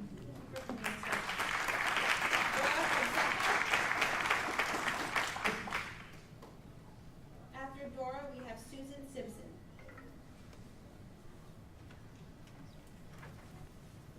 Hello.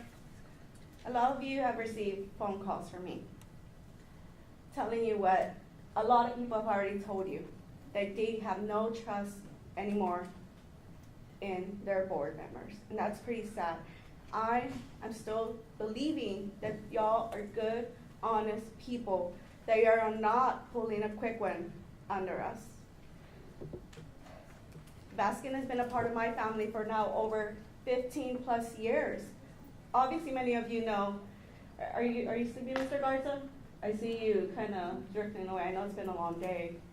It's been a part of my family for a long time. Have you ever heard the song "Not Ready to Be Nice" from a country band? Y'all should really take a listen to that. She's not regretful in what she chooses to do and is proud of that. And I am proud too that I'm not regretful what I'm going to be saying. Thank you for those who called me back in support. There's other schools willing to join the Baskin family. It doesn't make, a lot of this is not making a logical sense, common sense. And I think that's where you're failing also to even advertise our schools, just like other people have said. I have not seen any type of announcement saying, oh, look at Baskin, what they've accomplished this year. No, instead you're taking away more money from our school and failing to advertise every school on that list. All of the schools have not been advertised. You are failing us by not actually going. You want us to go knocking on doors. It's a two-part way. It's a push and pull. Where's your pull? We're pushing. Where's your pull? Why are you not standing up for us like this? Why not? Why have you not advertised us? That's why enrollment, people are leaving school because they think it's already closed. And no, every school here is open and proud. That is not fair. That is not fair that you failed us like that as a community. And Dr. Aquino, like I've told you, you came into a boiling pot. And that wasn't, and I think that all the schools demand more time. And also the equality, advertise for us. Get those kids from those charter schools. Why are we pushing them away? I don't understand that. Would you shop for the best mechanic? I would. And this is the same question everybody has here today. They would shop for the best mechanic. Who's going to serve them? We need to be united as a district. If we're losing kids, then let's find a way to bring them back. We have a lot of people here. We're being right now blasted on the media. We need more money, then why are we not writing for those grants, those donations? Why are we being forbidden from that? That's a great solution and something I've voiced. Please do not vote no for all the schools. I don't care if it's even mine or those that got saved. Vote no for all of them. The media is paying attention. That money is out there. Why are we not grabbing it? Just like they say when scholarships out there, grab it. Why are we not doing it? Thank you. Followed by Ray Simpson and then Yesenia Lopez.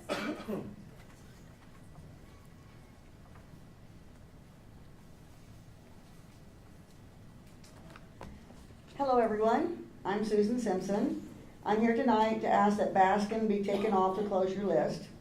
Through no fault of Baskin, enrollment has declined over the past 5 years. There are two main reasons that this happened: COVID and previous poor administration. Things the district should have addressed sooner. Looking back further, the previous 15 years were all banner years for Baskin. Some of the key ways the school district has failed the Baskin community include Baskin as a pre-K 6th grade academy being taken away, Baskin not being given the opportunity to become a bilingual or dual language campus. Baskin Spanish-speaking students were actually moved to Arnold over 2 decades ago. Baskin has no Head Start. Those children must attend Maverick. And poor marketing for schools that are not considered choice schools. Baskin has historically been overlooked for programs such as dual language, IB, and Head Start. If Baskin is closed, many students will not be able to walk to school. Valor is much closer, less than half a mile, as compared to Maverick, which is 1.3 miles away. We have at least 10 apartment complexes that feed into Baskin. Many of them are Section 8. It would be a hardship for families having to walk. This is clearly discrimination, not to mention dangerous. Hillcrest is a very dangerous street to be crossing. And lastly, where is the money coming from to build a wing onto Maverick? Neither Baskin nor Maverick have 2020 bond money assigned to them. I am sure the cost to build a wing would be in the millions. Where are those millions coming from? Wouldn't money be better spent investing in the students and teachers with programs that will raise enrollment rather than chase away Baskin neighborhood families? To sum up, take Baskin and other schools off the list, please. Instead, promote us as a highly recognized neighborhood school. Help us regain our lost students through recruitment, programming, and marketing, and help the schools with resources to get our students back. If you proceed with closing Baskin and other schools, you will be achieving the very thing you set out not to do. Lose more students, primarily the charter schools, lose the quality teachers and our community support. Do right by our students and communities. Let us believe you and your intentions when you address us as SAISD Familia. Thank you, everyone. Thank you. Ray Simpson, followed by Yesenia Lopez. Hi, my name is Ray Simpson, and I have lived in and supported SAISD for over 30 years. Thank you to Trustees Sorensen and Torres for voting against the closures tonight, against this atrocity. From some excerpts from Dr. Green's audit of SAISD's right-sizing process, if you could call it that, previous school closures did not yield better educational outcomes and sometimes yielded poorer outcomes. These were statistically significant findings. Another question, will the closures produce more equity and provide access to schools with higher performance? Well, we know that is not the case. Receiving schools should receive more financial or fiscal resources to support students if the projected numbers of students transition to receiving schools. This is very unlikely and obviously discounted. Those students are not going to stay in SAISD. You will have failed them. They're not going to stay. They're going to choose charter schools. They're going to choose schools that are closer, more convenient, and schools in which they have confidence and aren't being just lied to and made promises, as the school board has done many, many times with bond monies. We approve the monies on certain basis, and then you decide to use it differently. Baskin is an example. 15 years, or in 2015, I think it was, there was a bond that was put forth to, one of the things was to fix some issues that they had in the cafeteria. You decided to use that money for something else. Dr. Aquino chose to say, or to back the idea that the school needs repairs. Shame on you. Shame on you all. They're voting yes tonight. You're in the wrong. Every one of you is responsible for this. You're bad. Do better. Thank you.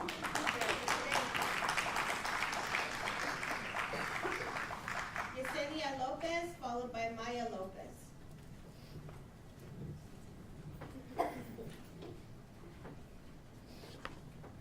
Good evening. My name is Yesenia Lopez, and I am the parent of a third grade student at Baskin Elementary.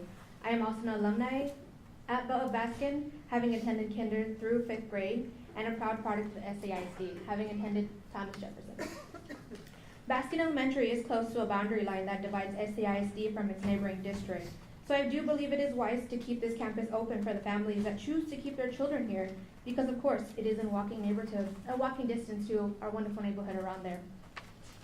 Also, you guys are worried about enrollment. While closing Baskin in the neighborhood, you are making the nearby charter school a better looking option because of the proximity. We have the closest school that is going to be nearby is nowhere near a Baskin community, and thus resulting in our students not being able to get to school. Again, the transportation. You guys have said are going to be providing, if it's not over the 2 mile, well, it's not. This means that we are inviting families to enroll at the charter school and not in our own schools, which is exactly the opposite of what you should be doing. Let's keep Baskin Elementary open to fight against our students enrolling at the charter school. I do feel like it's something that we have not, again, being said, that we have not been properly advertised. Our school has been around for years, for decades, myself having been there. Our school is a wonderful school for our children, for all the neighboring children, and all the children that are coming up. So we do ask you to please keep our school open. Thank you.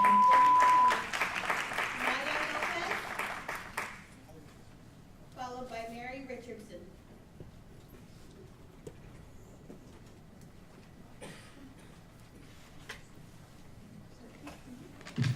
Good evening. I am a third grade student at Baskin Elementary. For many years, you have asked the Baskin Elementary staff and students to do well on state tests. And for years, we have shown to be a school that gets the job done. Now it's our time to ask you for something. We are here tonight asking that you keep academic excellence alive and well by keeping Baskin Elementary open. Do not close the doors on high achievement and do not close the doors on us. Long live Baskin Elementary. Thank you.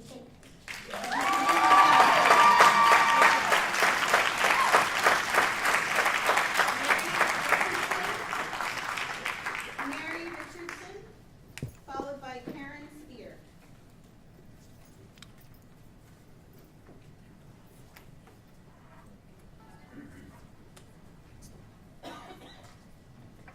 Hi, my name is Mary Johnson Richardson, and I taught kindergarten at Collins Garden Elementary for 35 years, and I loved every minute of it. I was so proud to be part of this district. And I want to say thank you for taking Collins Garden off the closure list. But I stand in solidarity with the schools that are still on this, because if my school were still on here, I'd be here as well. But I'm here even though my school is safe for now, but there's other schools that are not. And if you have listened, as I have listened tonight, to all the parents and community members and the students, they're impassioned, and they're sad, and they're disheartened. And I hope that you will reconsider the school closure. I understand your position. I've been on the Texas State Teachers Association Board of Directors, and I know sometimes you've got to make some really hard decisions. But the process has been extremely rushed. And I know if my school was still on the closure, I would volunteer. I've been retired 13 years, but I would volunteer to do anything I had to. I would go house to house. I would block off. I would do whatever I had to bring kids back to my school. And I'm still willing to do so for Collins Garden or other schools. And I know all these people behind me that were talking. Many of them, the majority of them, maybe all of them, are willing to do whatever it takes to work with you to keep their school open. They don't want their school closed like I didn't want my school closed. And I implore you to think about it, to postpone it, put on the brakes, give us an opportunity to work together, to bring the kids that are in charter schools back, to help work with whoever we have to work with, developers, whoever, to get affordable housing, because all the migrants that are coming across the border, they would love to come to our schools if they had an affordable place to stay. Let us work together to find solutions. There are solutions, but in this rushed atmosphere, we haven't had time to find all of them. Please reconsider. Thank you for your time.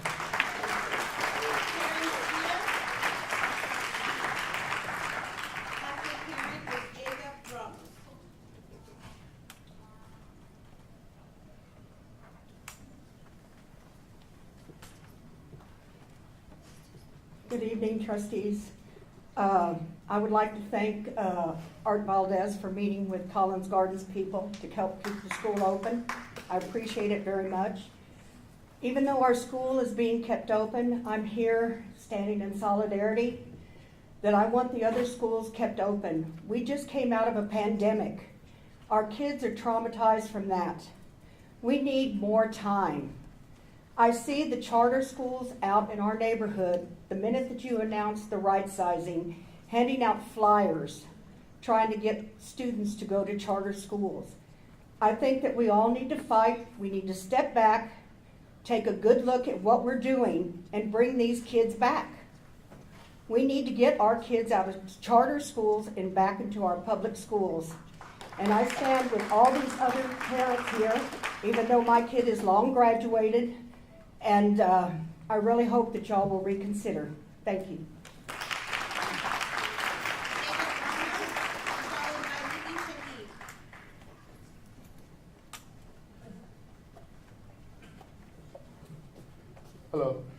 Dr. Aquino, you are the superintendent of a public independent school district, so I would like to know why you have Brad Jupe as your senior advisor, who is well known for advocacy, can't say the word, for privatization and charter schools as your senior advisor.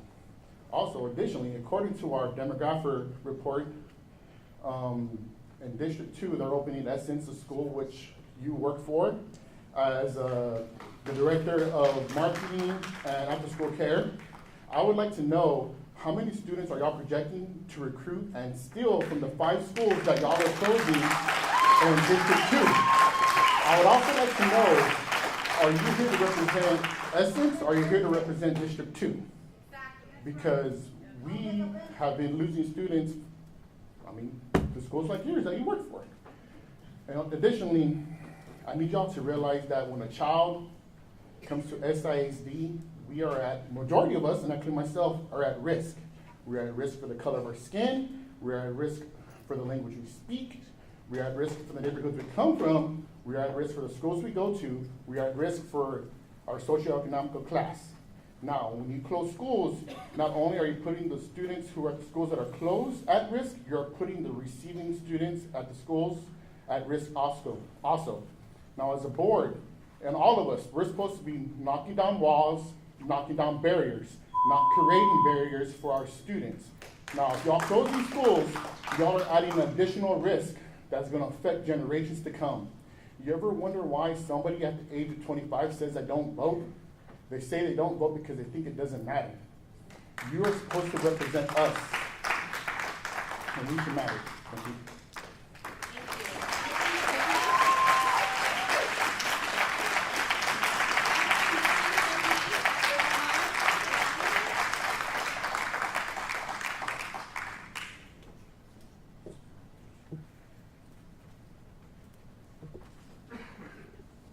I'm Nikki Shahid.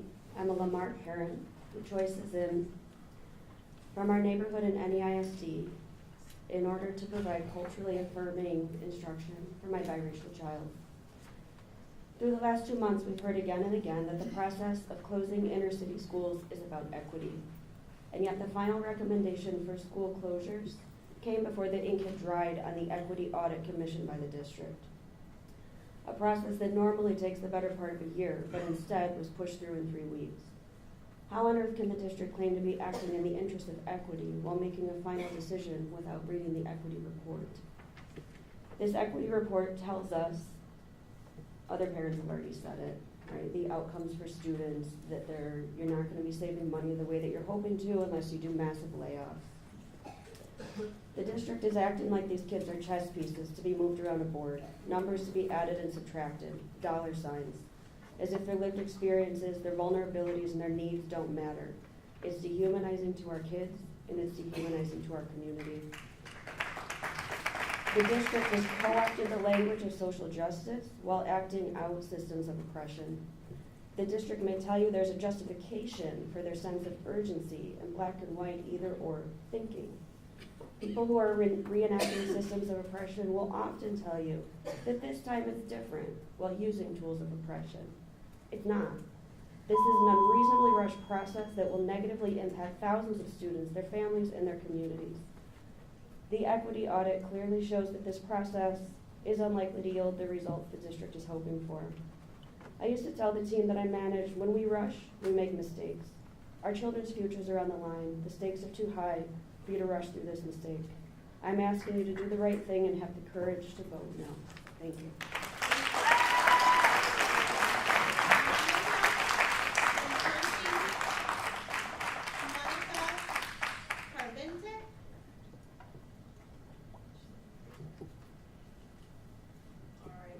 Heather Eichling with Lamar, followed by Tommy Atkinson.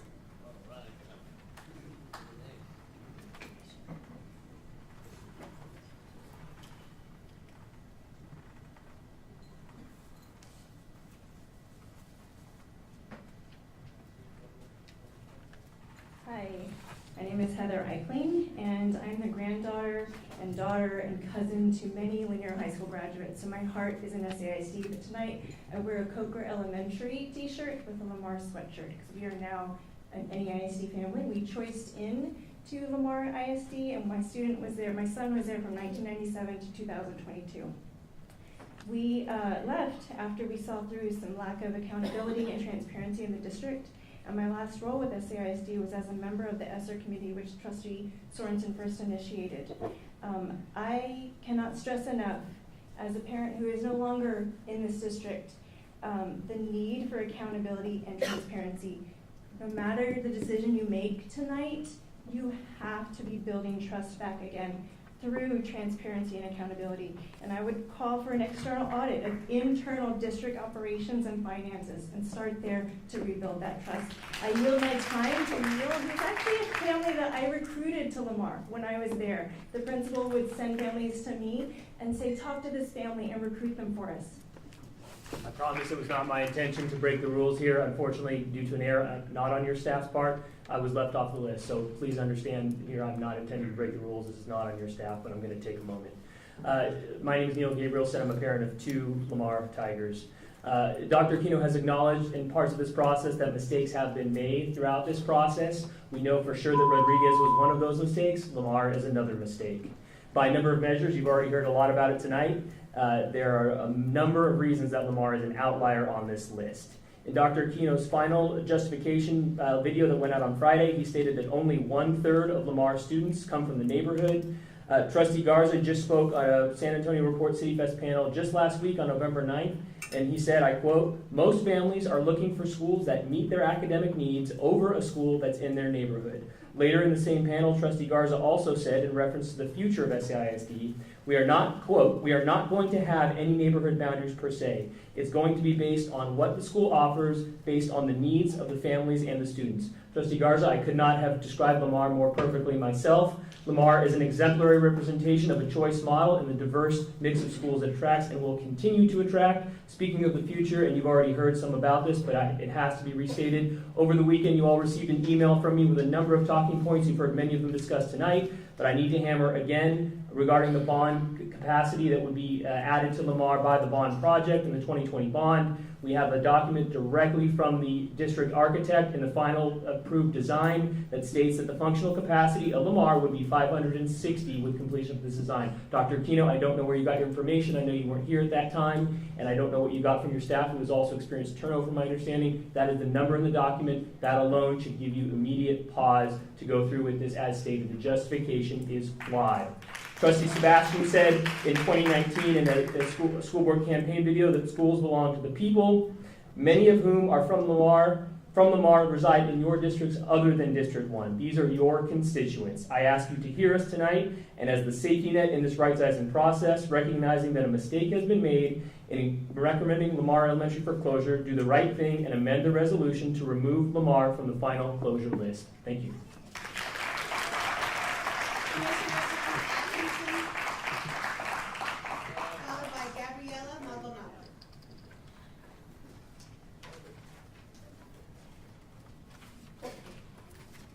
Good evening, honorable elected officials, honorable bosses of the elected officials.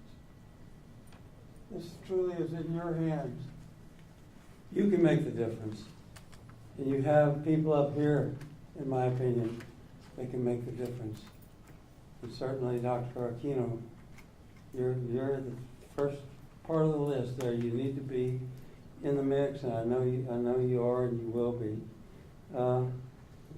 I was the son of a, some would say, let me fill in the blanks there, but my father was the head coach of the Harlandale Indians basketball team. And so I grew up in a gym, okay? And I learned, discipline and all the things that you're learning here in this school. One of the things he used to say is, my dad said, tell me who you run, and I'll tell you who you are. And what he was doing is making comments about the poor choices that I had made for people that I was hanging out with. I learned eventually, I think, and that's up to the people to understand.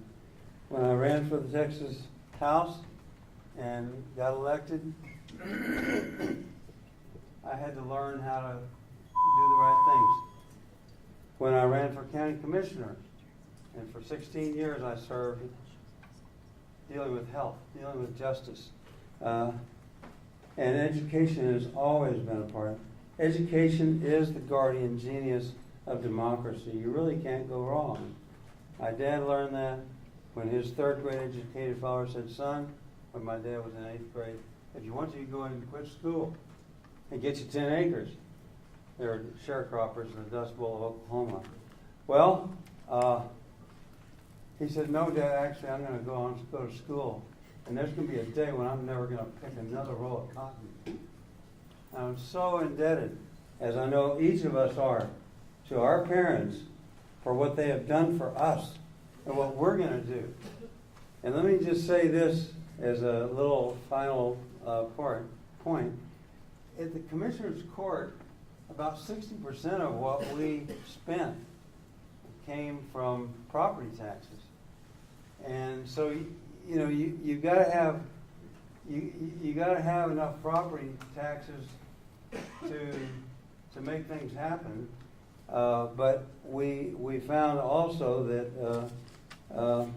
we didn't have much in the way of sales tax at the county.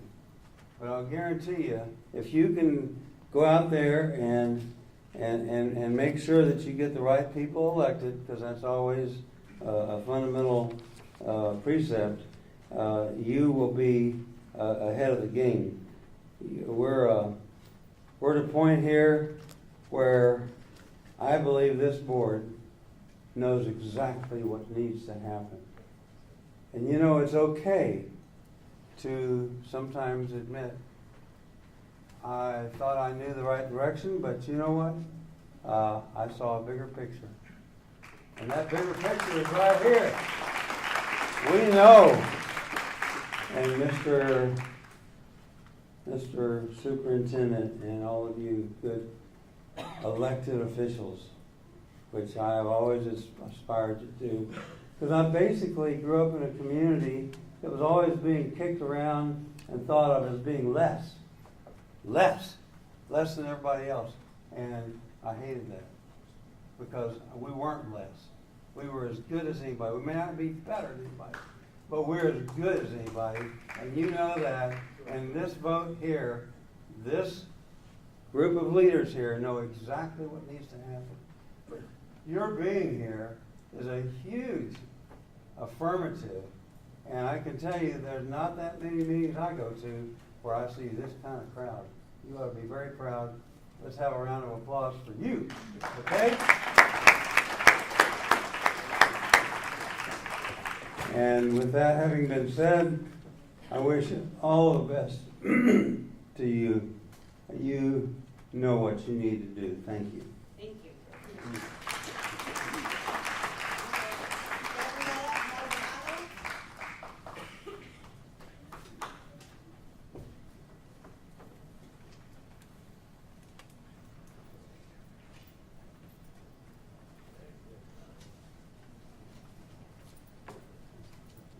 Good evening. My name is Gabriela Maldonado, and on behalf of Pershing Elementary, parents, students, and teachers, staff, and the help of Government Hill Alliance and the Teachers Alliance, we would like to thank you for taking Pershing off the closing list.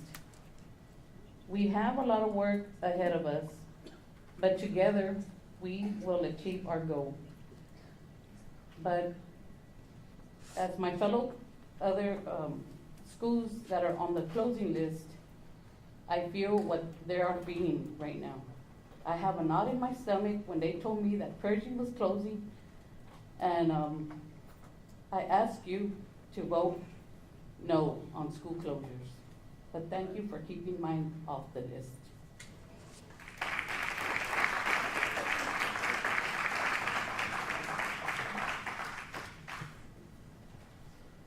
All right, that is our last citizen this evening. Again, thank you for coming. Before we move into item 2 under governance, we'll take a 10-minute recess. So we'll be back at 7:42.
Ve acá, Jose.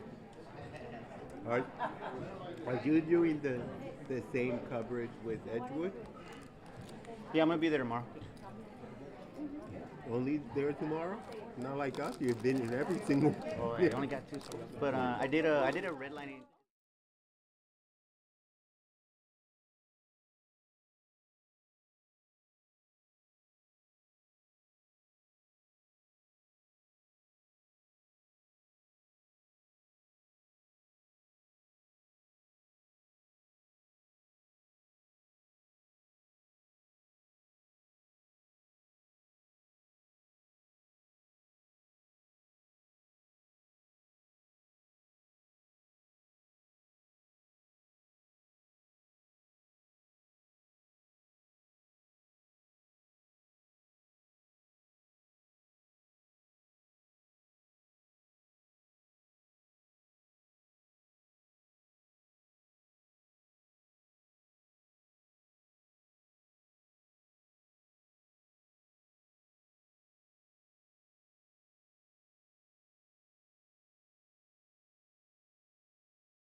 I read the paper about where this thing is coming from, and it's not you. I'm sorry. Okay? Thank you.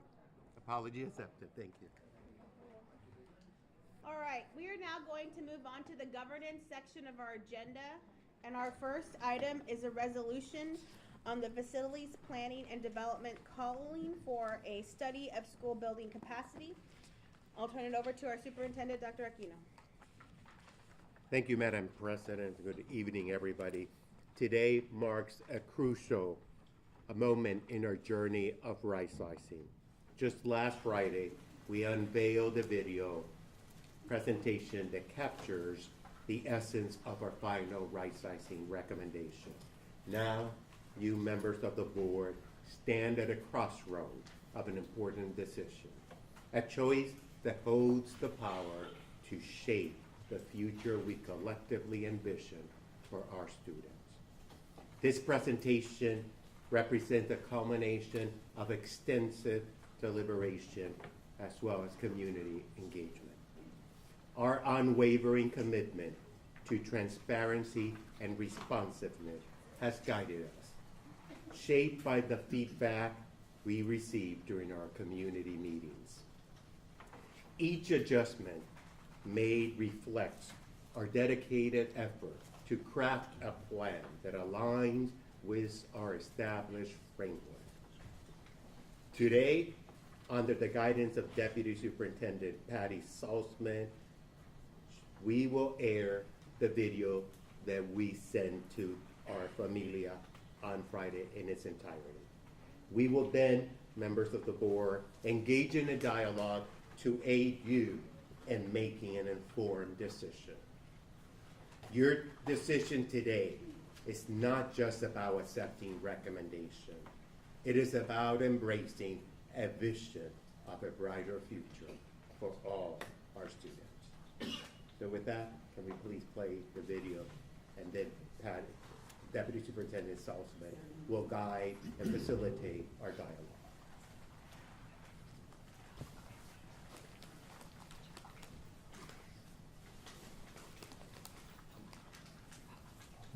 SAISD Familia, on June 20th of this year, the Board of Trustees made a significant decision that set us on a path towards a brighter future. They requested the administration conduct a comprehensive rightsizing study of our school district, all in the pursuit of ensuring that we are delivering the best possible education to our students and serving our communities to the fullest. Today, I will share with you the results of that study, but also the journey that brought us to this pivotal moment. The board made its resolution informed by two long-term trends. The first was declining enrollment due to a combination of decreasing birth rates and a lack of housing affordable to families with school-aged children. The second was a reluctance to reduce the number of schools as enrollment declined. As a result, San Antonio ISD currently operates a higher number of buildings per student compared with similar school districts across the region and even across the country. The board was deeply concerned about the consequence of these two trends, which resulted in a growing and unintended inequitable distribution of our resources among our students. This inequity extended far beyond financial matters. It also affected our human resources and, most importantly, the quality of education we can provide to our students. These challenges served as the background for initiating the rightsizing study, highlighting the need to reevaluate and optimize our district resources in light of changing demographics and the evolving needs of our students. The board's resolution called on me and my team to take 5 specific steps before arriving at a final recommendation. First, to develop a decision-making framework that will guide our analysis and decisions. 2, share the framework with our school staff and community, seeking their valuable feedback and suggestions for improvement. Third, to make an initial recommendation for rightsizing. They use the revised rightsizing framework. Next, to present the initial recommendation to the school staff and community, once again inviting their input and collaboration. And finally, to prepare a final recommendation that incorporated feedback and insights from the engagement process. Since the board's resolution was passed, we have rigorously and purposefully followed through on the board's direction. We should all be grateful for the unwavering dedication our staff put into this effort. They've given their hearts and soul to this important work. Immediately after the resolution passed, we began developing a draft rightsizing framework. This framework is the tool we would employ to assess facility use in all of our schools.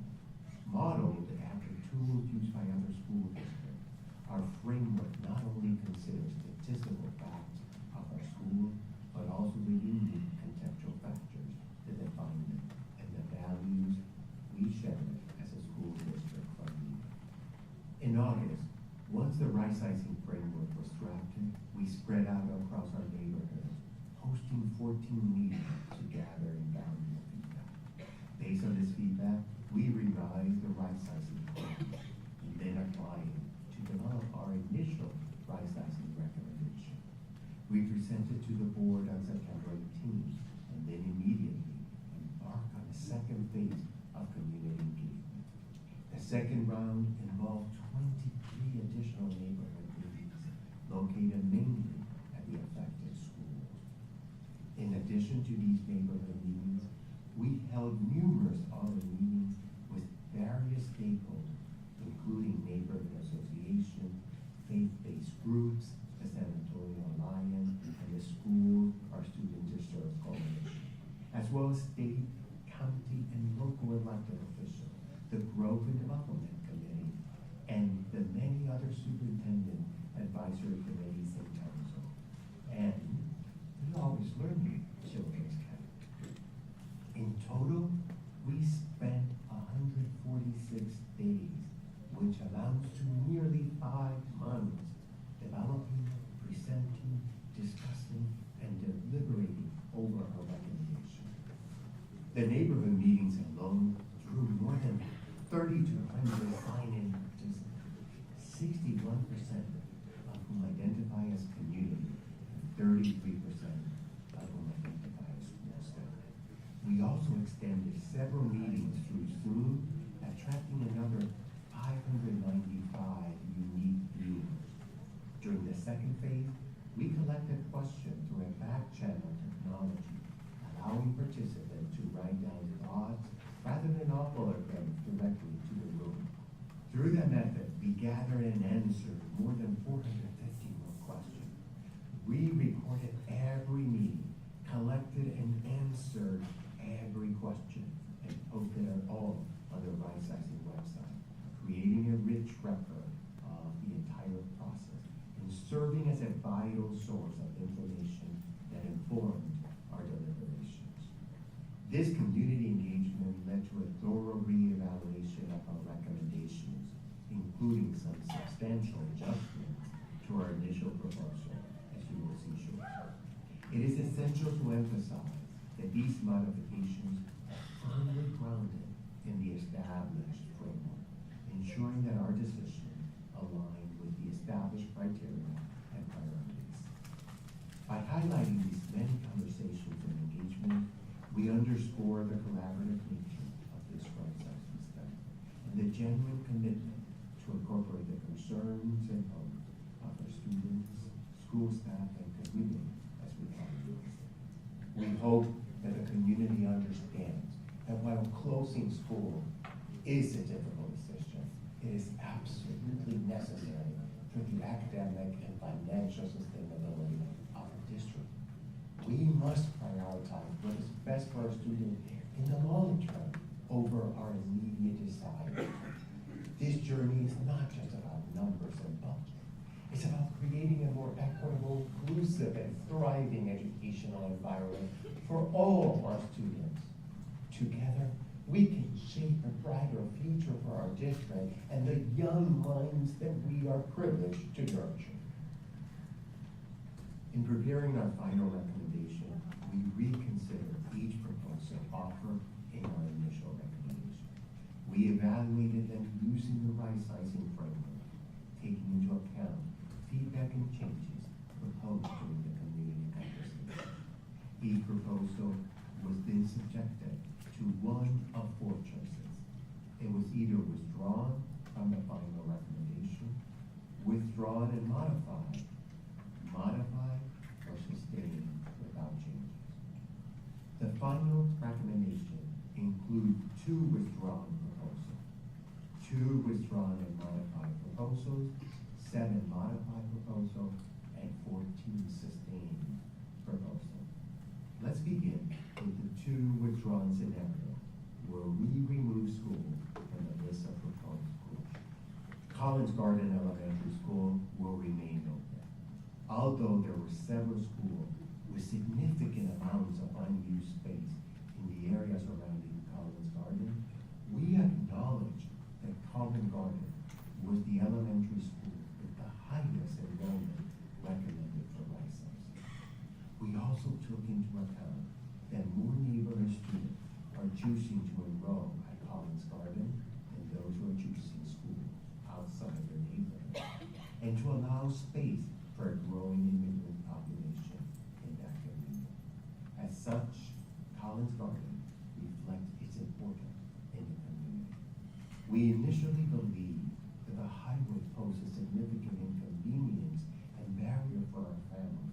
However, during the community meeting, we discovered that the railroad tracks were actually considered a more hazardous obstacle. By choosing to keep Collins Garden open, the district remains committed to carrying out unfunded facility renovation for this historic building. While this investment is substantial, it might not be of a scale that can entirely transform the structure into a modern 21st century campus. However, we have received feedback from the community indicating their understanding and acceptance of this situation. Pershing Elementary School will remain open. Although Pershing met 2 of the 3 primary criteria, we withdrew its proposal for 2 interrelated reasons. First, because the Sam Houston High School feeder family has experienced the highest rates of enrollment decline, the initial recommendation proposed a proportionally larger number of closures in that region. Upon further consideration, we decided to keep Pershing open to minimize further disinvestment in a neighborhood already grappling with challenges and to allow space for a growing immigrant population in that community. In addition, keeping Pershing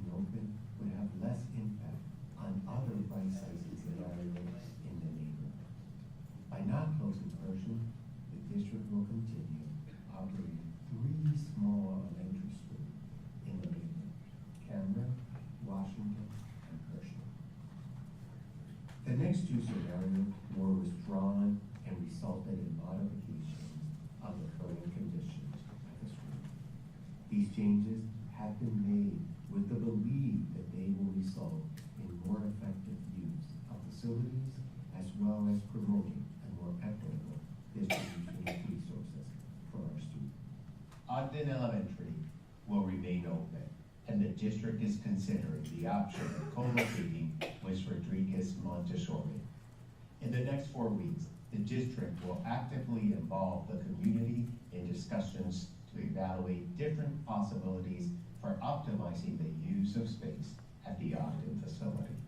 This process will include a thorough examination of the feasibility of co-locating Rodriguez Montessori with the aim to ensure the efficient utilization of the available space. In Ogden, Rodriguez will continue to offer the west side of San Antonio and Montessori choice that embrace the community, rich dual language heritage. Riverside Park Elementary School will remain open and receive students from Green Elementary School. This decision was based on 2 fundamental reasons. First, by closing Riverside Park and sending their students to Japhet, we would have made the newly redesigned Japhet Elementary School over 900 students, a number that would have approached or exceeded the school design capacity and made it the largest elementary school in San Antonio.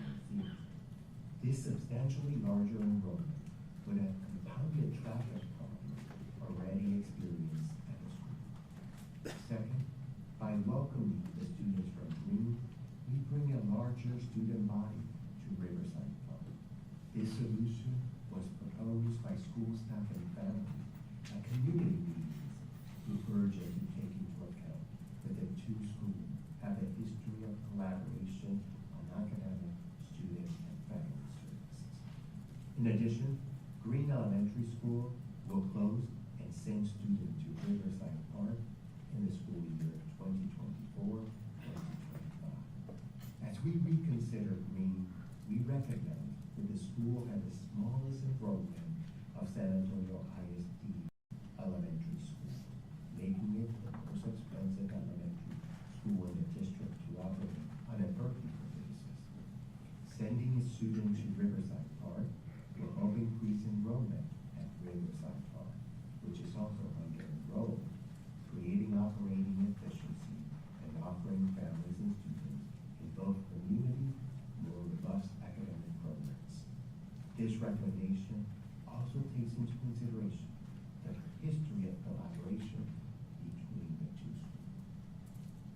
Finally, Bonham Academy, a school with a waiting list and where the campus is overcrowded, will expand by using the Green facility, allowing them to address family demand for that school. Students from the Green neighborhood will be given enrollment priority at Bonham Academy. Let's move on to the remaining modified scenarios. In the next 7 cases, we're making specific changes to our initial proposal. In developing these changes, we rely on the rightsizing framework, as well as specific suggestions offered at neighborhood meetings by families, community members, or school staff. Baskin Elementary School will not proceed with the initial recommendation for closure in the school year 2024-2025. During the Baskin neighborhood meeting, parents and school board staff voiced concerns about housing students in portable classroom spaces at Maverick while waiting for the completion of expanded classroom facility at Maverick.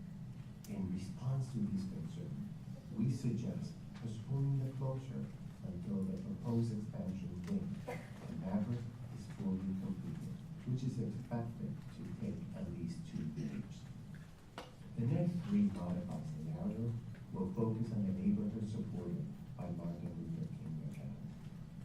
As a result of enrollment increases Due to this set of rightsizing decision, the district will be able to maximize bond investment into a fully renovated 21st century school facility at the Martin Luther King campus.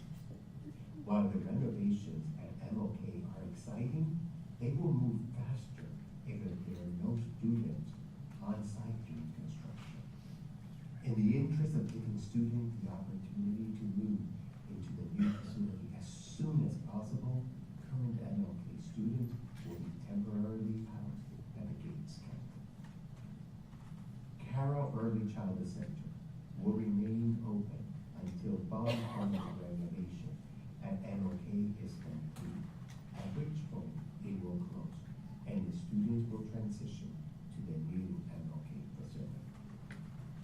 Gates Elementary School will close and send its students to MLK in the school year 2024-2025. MLK, including students from Gates, will be temporarily housed at the Gates facility in the school year 2024-2025 and remain at that facility until the bond funded renovation of the new MLK campus is finalized. Miller Elementary School will close and send students to the respective attendance area at either MLK at Gates or Smith in 2024-2025.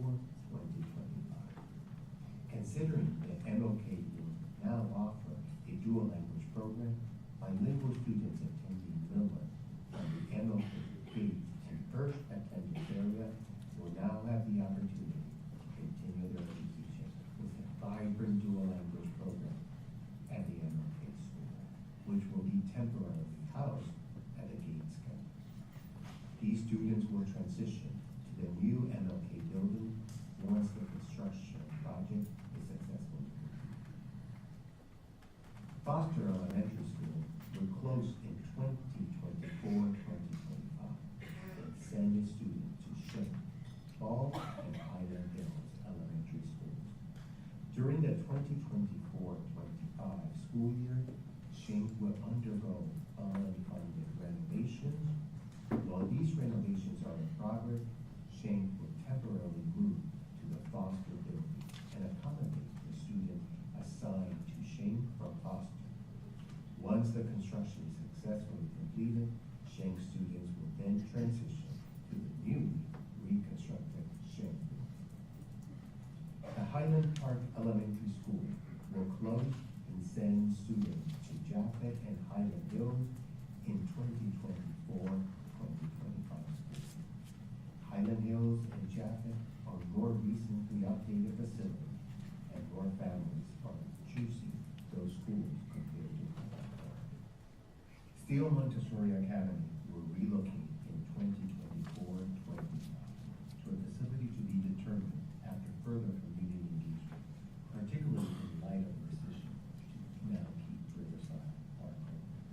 In the course of community engagement, we learned that educators in the community of Steele were open to relocating at campuses other than Riverside Park. It also allowed the Steele community to consider their facility option as they decide on a suitable location that can accommodate families on their terms. In addition, we also reconsider each of the following 14 proposals and sustain them, keeping them the same. We will close our 4 early childhood centers to offer families early childhood services at their neighborhood elementary school.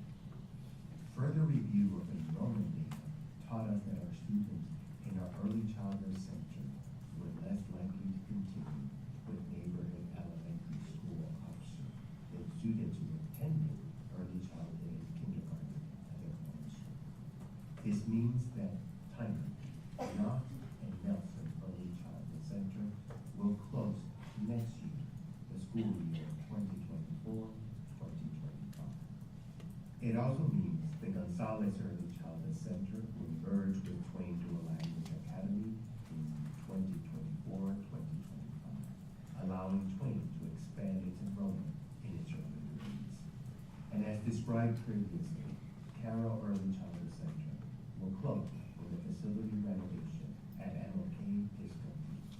By childhood education services in our neighborhood elementary school, we will be better able to offer all our younger students a more full continuum of service and a seamless educational experience from the early age. Beacon Hill Academy and Cotton Academy will merge next year, the school year 2024-25, forming a single pre-K academy under a single administration. By combining, the two smaller schools will see a substantial increase in academic program staff and resources, enabling them to improve services to students and families, especially for students in the middle years programs. In reconsidering this proposal, we took into account a wide range of options, but none to better accommodate the middle year students from those schools. Neighboring middle years option, Rogers Academy, Woodland Academy, and Mark Twain Dual Language Academy are limited and already fully enrolled. Douglas Elementary School will close and send students to Herb Elementary School in 2024-2025 school year. Douglas, one of the district's smallest elementary schools, met all three primary criteria. It is under-enrolled and enrollment has been declining. In addition, it is an underused, very small facility and has among the highest elementary costs per pupil in the district. Given their close proximity and low and declining enrollment, Douglas and Herb are likely partners for a school consolidation. Herb is a larger facility on a larger campus, making Herb the better of the two campuses to grow. Because of its unique legacy in San Antonio's education history, the district is committed to repurposing the Douglas space in a manner dedicated to honor and commemorate the rich African-American educational heritage in the city of San Antonio. Forbes Elementary School will close and send students to Highland Hills and Ball Elementary School in 2024-2025. Forbes meets all three primary criteria. It is among the lowest enrolled, most underused facilities, and most expensive elementary schools. In addition, Forbes has one of the highest rates of families choosing to leave to attend other schools in the district. The receiving school, Highland Hills, will receive major renovation and in addition under bond 2020. The Forbes student body is small enough to move into Highland Hills even when the construction project is underway. Hubbard's Elementary School will close and send students to Fenwick Academy and Woodland Hills Elementary School in 2024-2025. Hubbard's meets two of three primary criteria. It has low enrollment that declined significantly since 2018, and it is an underused facility. Woodland Hills and Fenwick Academy are more suitable to receive students than Hubbard's. They have more robust enrollment and facility use. Both also offer international baccalaureate instructional programming, which is currently offered at Hubbard. So students will be able to continue that experience without interruption. Students who do not wish to continue with the IB program may go to Madison. Javits Academy will be redesigned, becoming a pre-K-5 in 2024-2025. Its middle year students will move to Hotland Middle School next year in 2024-2025. This recommendation will allow better use of the recently renovated Javits facility, which is better suited for elementary grade students and to provide enhanced academic options for middle year students in grade 6 to 8. It will also create space for students from Highland Park.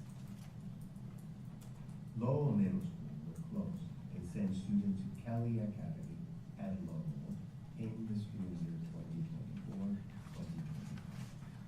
Both Lowell and Kelly are relatively small, under-enrolled schools. Kelly meets two of the primary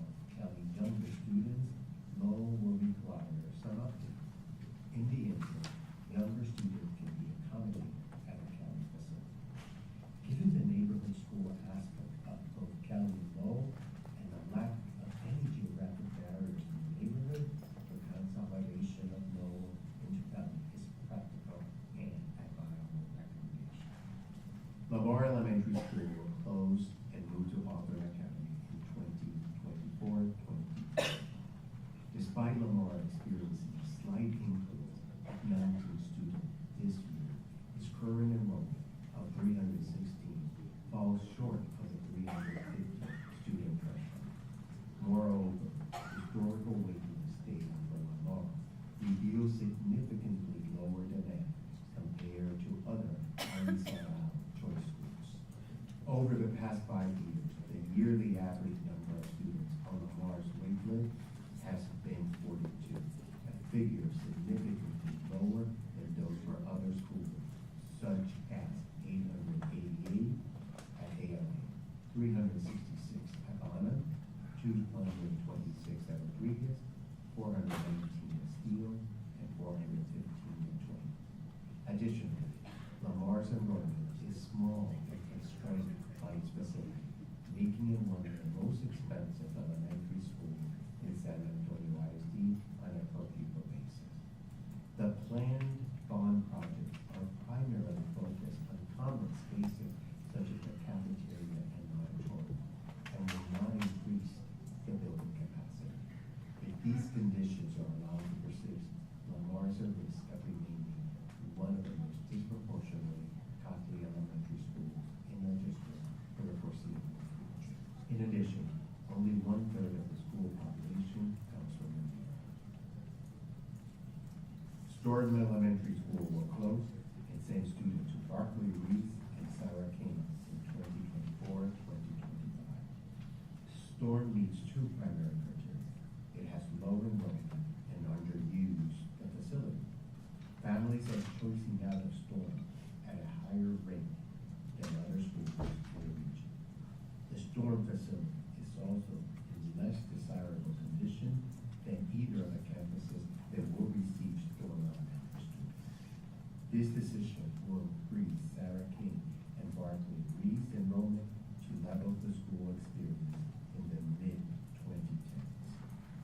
We recognize that our community needs families and staff at school. Propose partnering with Ms. Ogden, another school in the CSEP Weather partnership. Nonetheless, it is important to note that the distance to Ogden exceeds the 2-mile radius criteria outlined in our framework. However, parents interested in enrolling their students at Ogden can take advantage of our transfer policy and will be given priority. Washington Elementary School will be redesigned, making it a pre-K-5 like the district's other elementary schools. This unique configuration has many disadvantages, the most important being diminished academic program offering for 6th graders, a critical year in a student academic journey, and creating a challenging transition into 7th grade. Casmet High School will co-locate with another school to be determined after community input. This will maximize the utilization of the state-of-the-art school facility located in the growing Brooks development. If approved, our proposal will result in a major transformation of our great school. From the moment that the Board of Trustees passed its resolution to the presentation of this final recommendation, we all understood the gravity of the work. We have reached back to this district proud path with the hope of making a positive difference in our future. One where our schools, our staff, our families, and our students are more likely to thrive. We are glad that we spent as much time as we did in dialogue with our community as we prepared this kind of recommendation. We learned many, many things, and we have incorporated some of it into our work. Above all, we learned how much the community cares about and loves their schools and the people who work in them. Our school touched the lives of thousands, not just the students and staff, but families and neighbors, and ultimately our well-being as a people. That is why the changes we propose to our schools are met with powerful emotion, anger, or hope, sadness, or contentment.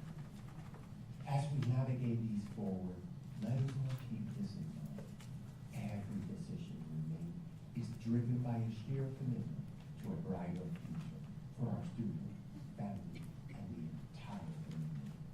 While change can sometimes be challenging, it is also an opportunity for growth, improvement, and progress.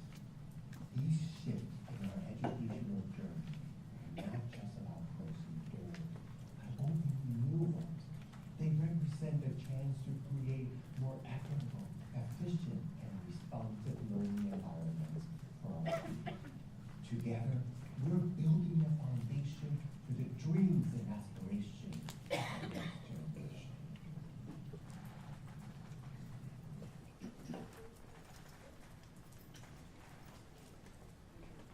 So now, Deputy Superintendent Salzman will facilitate the answer to your questions. Good evening, President Martinez and Board of Trustees.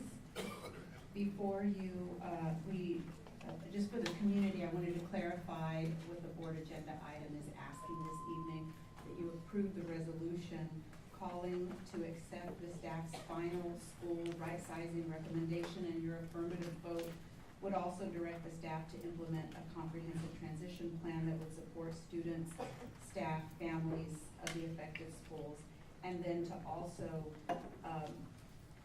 it would also direct staff around the disposition of the vacant facilities, and it would call for us to conduct future such efforts at least every 5 years. And with that, we are here, the team is here to address any questions you may have. Thank you. I will start to my left to see what questions or comments. I will read the final resolution prior to calling for the motion before we do that. Trustee Garza, do you have any questions or comments? I'll start with some questions and then come back afterwards to some observations and some comments. But the areas that I had some questions on pertaining to the recommendation, revised recommendations. The first, I know you provided a memo regarding the bond reallocation dollars, and if you can just kind of give an overview of that memorandum in terms of its conclusion or its message. Yes, for that, I'd like to call Dr. Thompson. And Yvonne. Thank you, Ms. Salzman. Madam President, Superintendent Keno, board members. Yes, sir. As you recall, back in a year ago, like those years I was appointed, we came to the board and we shared that the bond where we were over budget. So as a response, as a result, I asked the team to step back, and they went back and evaluated all of our projects because of COVID, because of high costs, increasing whether materials, services. We indefinitely delayed phase 4. It was with those phase 4 bond dollars that we were able to spread out over phases 1, 2, and 3 to proceed on to make sure that we met those commitments and to do it well. Now, this right-sizing effort, if the board approves tonight, we will be able to use those phase 4. As we stand today, we are roughly 85 million in the good if the board approves where we are.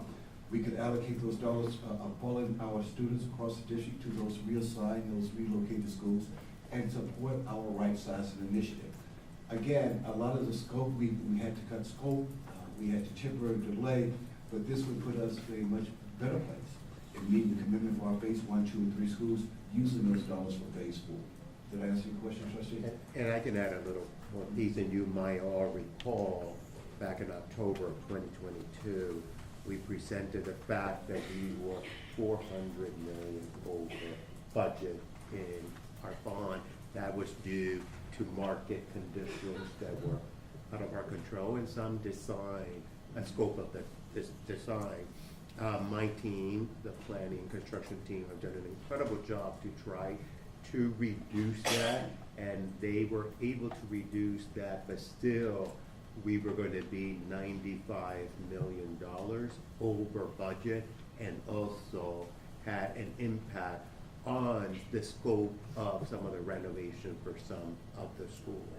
If, as Dr. Thompson said, if the board approves this evening, the recommendation, we will actually be able to eliminate the $95 million that we will still be in the deficit, and at the same time, it will also allow us to revisit and be able to reinstate the changes that we made in the scope for the remaining project.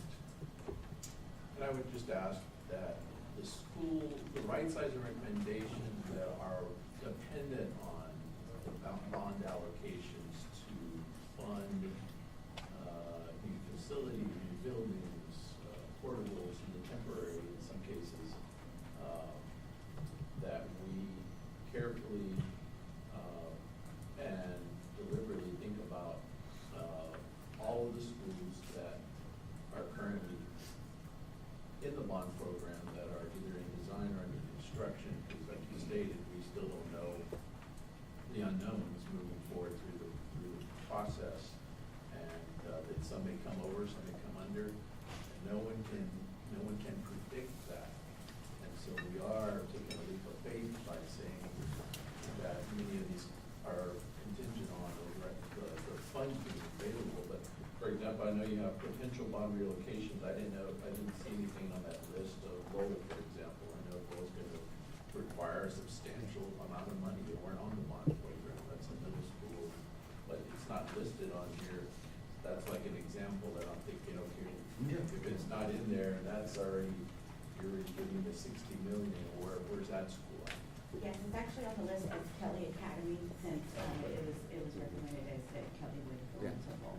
So that is the cost there, based on, opinion of probable cost based on the high level design, because we haven't moved forward with any plans yet. Right, and these are just general estimates, I'm guessing, because that seems to be awfully low. Very high level, yes, but this just based on just a feasibility study. Can we do that? We have some existing plumbing in that area. It would be a renovation in that wing to accommodate early childhood. The classroom space is already there, so it wouldn't be adding any new structure. It would just be a renovation to accommodate the restrooms for early childhood. I guess I was thinking more of a Lowell renovation, because isn't that part of the plan? That the Lowell middle school building would also be part of the Kelly at Lowell. And that's what Ms. Little was sharing. The renovations are at Lowell to accommodate, so that we can, the Kelly Academy we rehouse at Lowell, and part of the major improvement that needs to be done is to ensure that we have the proper bathroom facility for our youngest learners when they transition into Lowell. Including outdoor learning spaces as well to accommodate the early childhood. So I would just ask that we have a work session just to kind of go in more detail, because this is, I know it's very high level in terms of making projections and estimates, but since so many schools are dependent on, even within those schools that are dependent on, do we have a priority for these dollars, and what's our expectation of completion of these, whether it's a retrofit renovation or a new building. I think that's an area that I'd like to get into in more detail on a work session, that we can then go back out to these communities and give them a better idea if it's going to be 2 years, 4 years, 6 years, or longer, or it may not happen, just depending on how the other projects come in. So that would be one request. Trustee Garza, sorry, on that request, yes, we could do the work session. On the right-sizing decision memo, there is a section that talks about the operation. There is an estimated timeline for each of these impacted school. I say estimated, obviously, but depending on the action today, we now go into the design mode, but we give the community an estimated timeline of either renovation, construction, or any changes that need to happen for each of the impacted schools. But if these schools aren't on the current phasing, are these now phase 4 projects? Or are they getting bumped up to phase 1 because now it's on the timeline to complete in order to allow for the resizing? That's that's the part I don't understand. Where are they going in this line of phasing and priority so that we can determine if there are. And what's, thank you, what you asked. Keep in mind, phase 1, phase 2, and phase 3 is currently under implementation. This would fall in line with phase 3. We start moving immediately on that. And to back up just a bit, trustee, add on to what you said, not only would there be a workshop with the trustees and the superintendent as well, but there will also be sessions with our citizen advisory committee. We have to take these things back to that as well. So multiple levels are ensuring that we have alignment and have support for the proposed plan. Okay, thank you. In terms of the accountability and responsibility, we heard a lot of citizens talk about the enrollment and marketing and recruitment of students and competition. Who's ultimately responsible to market a school? Is it the school's responsibility? Is it the district's responsibility? If it's the district's responsibility to market every school, again, we have almost 100 schools. But I think there's a confusion, maybe it's just me, but I know we have a marketing and a communications office, and I know they market the district, but I don't know of any budget that I've seen that is specific for campus marketing or going out to promote membership or enrollment. And I think if we don't get that piece right after this process, because this is the second process in 15 years, we talked about rightsizing and repurposing, because there's so much, the world has changed, and it's not just competition, it's fewer students that we're all competing for. So my question is, who will be moving forward from this day forward, not necessarily looking backwards, but where is the accountability for each campus to start recruiting and marketing their school? So I'll start off by saying that we view the marketing and recruiting for schools as a shared responsibility. There are definitely things the district should be doing, and we spend a substantial amount of money creating our choice brochures. We've recently upgraded our enrollment technology so that it's easier for families to find schools. You might see us at the movie theater, billboards, street signs, etc. Those are things that typically the district assumes responsibility for. The district, through the Access and Enrollment Department and the Communications Marketing Department, works with schools to help with marketing assets that they can use also to market their schools. Having said that, I do want to say that the most significant marketing comes from the schools through word of mouth. And we hear that all the time, even at our community meetings. They'll say, I learned about the school through my friend or through someone else. So what we're doing in schools on a daily basis is the best marketing we could do for our schools, and layered on that, we have to be better really at telling our stories.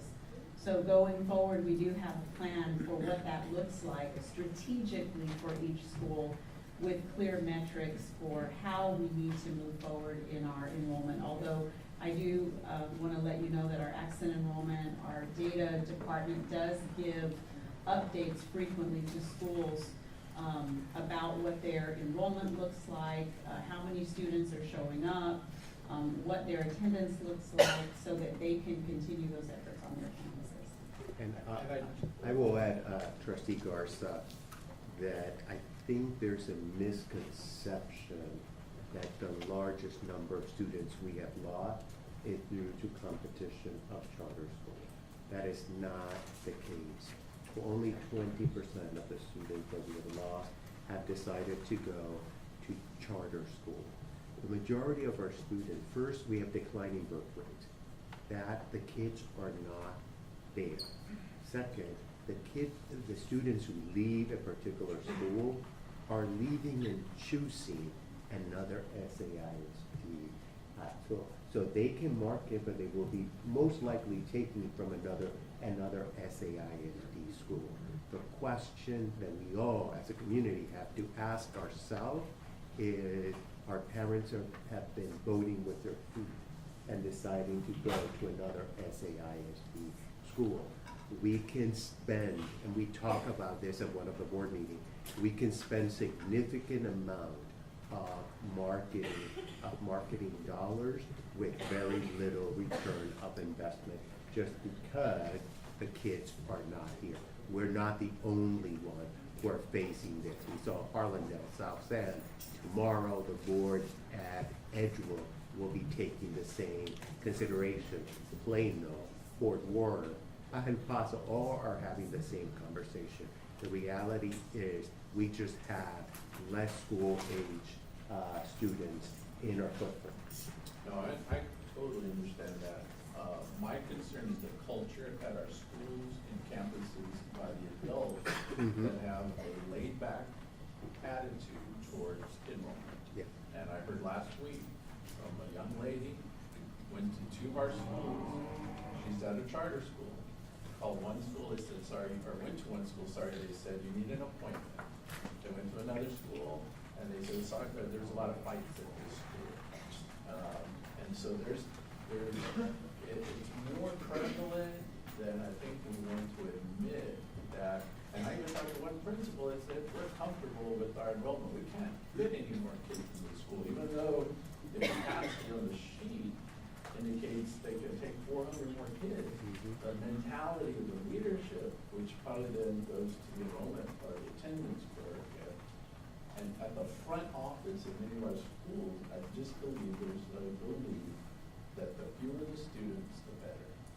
And if this process doesn't wake up every campus leader, I don't know what will, but every school, we didn't even talk about high schools. That's a whole different conversation about where we are like they did 15 years ago. But I just think that we're gonna lose an opportunity if we do not take a step back and really rethink what the protocol, what the customer service, what the culture is, even on the disciplinary side of removing students from campuses. Every 1882 school, partnership school, can take any school in the state of Texas. That's what I'm talking about, creative marketing. They can market across district lines and across county lines for students. I just don't see that happening. And if we're sounding the alarm that we've lost 10,000 students in the last 15 years, and the 15 years before that we lost 10,000 students, how are we changing the culture of how we look at enrollment and not turning away students and seeing every student as gold for our district? And that's more my concern about who we're that ultimately account. That's a great point, and I want to quote you at one of our community meetings, Trustee Garza, and you said in 2009, the majority of the schools that were on our initial list were also on the list. In 2009, only 9 were close to the culture of where's the accountability, and the promise was made to the community they were going to increase enrollment. It has not panned out.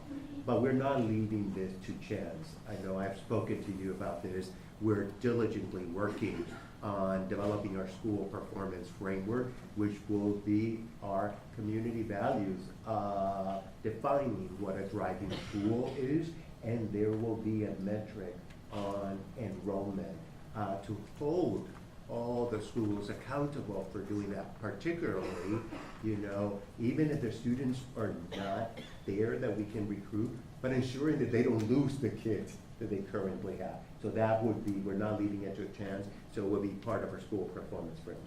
No, I appreciate that. And on that note, I saw former Commissioner Tommy Atkinson who came up, and it was deja vu because in 2008, I was on that side of the dais speaking to the school board, and Mr. Villarreal remembers at Horseman, well, Horseman was closed, but I went to Sam Houston and heard the commissioner very passionately engage a packed house on why Sam Houston shouldn't close, and how we as a city must come together and build affordable housing and just give us another chance at SAISD. And the passion was, this is a great turnout, but just imagine it 5 times in 2008, just 15 years ago. Yet, from that list of 30 schools, I pulled out, I actually even have a presentation, February 6th to 2008 district reorganization plan. And it's, again, it's this deja vu in terms of what the values were to make the decision. But 30 schools initially, and then in 2009 in the long-range strategic plan, they had 3 options. One was to close 21 schools, including 1 high school, 1 middle school, 19 elementary schools. Those 19 elementary schools, there's Austin, Briscoe, Brewer. Again, this is a different superintendent, a different school board. 15 years ago, these are the recommended schools to close: Collins Garden, Cotton, Lamar, Forbes, Gates, Green, Herb, Highland Park, Hupperts, Kelly, Miller, Pershing, Rodriguez, Smith, Steele, Washington. Those were the 21 schools after the initial 30 in one of the plans.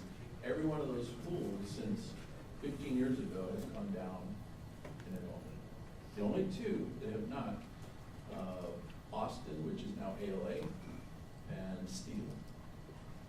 But every other school has gone down by at least 100 plus students in the 15 years. Again, after the outcry by the public to say, give us more time. And so that's the challenge we're in. This is something that I hope 15 years from now, we're not at 34,000 students with the same conversation, because I think the boards have been flexible. They have been trying to give communities more time, and even with the recommendations today, staff made recommendation changes based on the public comments from the second round of meetings. That's the way we're supposed to work. It's not making everybody happy, but in 2008 and 2009, it didn't make everybody happy. The good news is, if there is hope in this process, Fox Tech High School closed in 2008. The Chili Bowl ended. Can you imagine that? The Chili Bowl ended. But yet, when it came back open, it was Advanced Learning Academy. It was Cass Tech, the law and health professions that continued. It now has thriving academic performance. Horace Mann Middle School closed, became Young Women's Leadership Academy. Travis Elementary closed, became Travis Early College High School. Austin Elementary closed, it became the Advanced Learning Academy. So even though we're talking about closure tonight, it's really about an opportunity to repurpose and to reimagine. And I hear the passion, and it's never going to be an easy decision. And again, I was on the other side of the dais 15 years ago. But this time around, it's really about the survival of SAISD, given all of the factors that are influencing the numbers here today. So I'll defer to my colleagues. I was just going to ask questions, but since the superintendent brought up that, I couldn't miss. Thank you, Madam Chair. Thank you, Trustee Garza. Trustee Torres. Yes, I was wondering, because if the neighborhood, if at the neighborhood level, the analyses were done to determine if there was kids in the neighborhood, wouldn't that help our situation? Like with the lady that has 3 young tigers coming in, you know, did we get those numbers in somehow? If we were door knocking, if we were trying to reach out on those kids, because I know there's a lot of kids that are just coming in. Like, is there any data that the district has on that? Part of the landscape analysis, they did look at birth rates in specific zip codes and communities, and the data was very consistent. It doesn't mean there are no children. It simply means that the number of children over time are declining. And so you probably know people who have children in these communities. Unfortunately, there are more choices now, as Trustee Garza said. And while we do block walking, we send flyers, we recruit, we have a desire, as you see in our Always Learning plan, to start 0 to 3, because as soon as they're born, it's never too early. And quite honestly, that's more of a serious statement than maybe kidding. our families really are needing to rely on schools more. And the earlier we can work with our families, the better. But there are choices. There are also fewer students. And so while we have done those things, we have reached out to communities, gone to homes. It doesn't yield the outcomes that we would have hoped, which is really one reason that we wanted to do a landscape analysis, because we have been doing so many block walks and the numbers were simply not there. Very, very few students whose homes you knock on, even if they have children, convert into an enrollment. And we wanted to know why. Where are they? Which is actually how we got to the landscape analysis.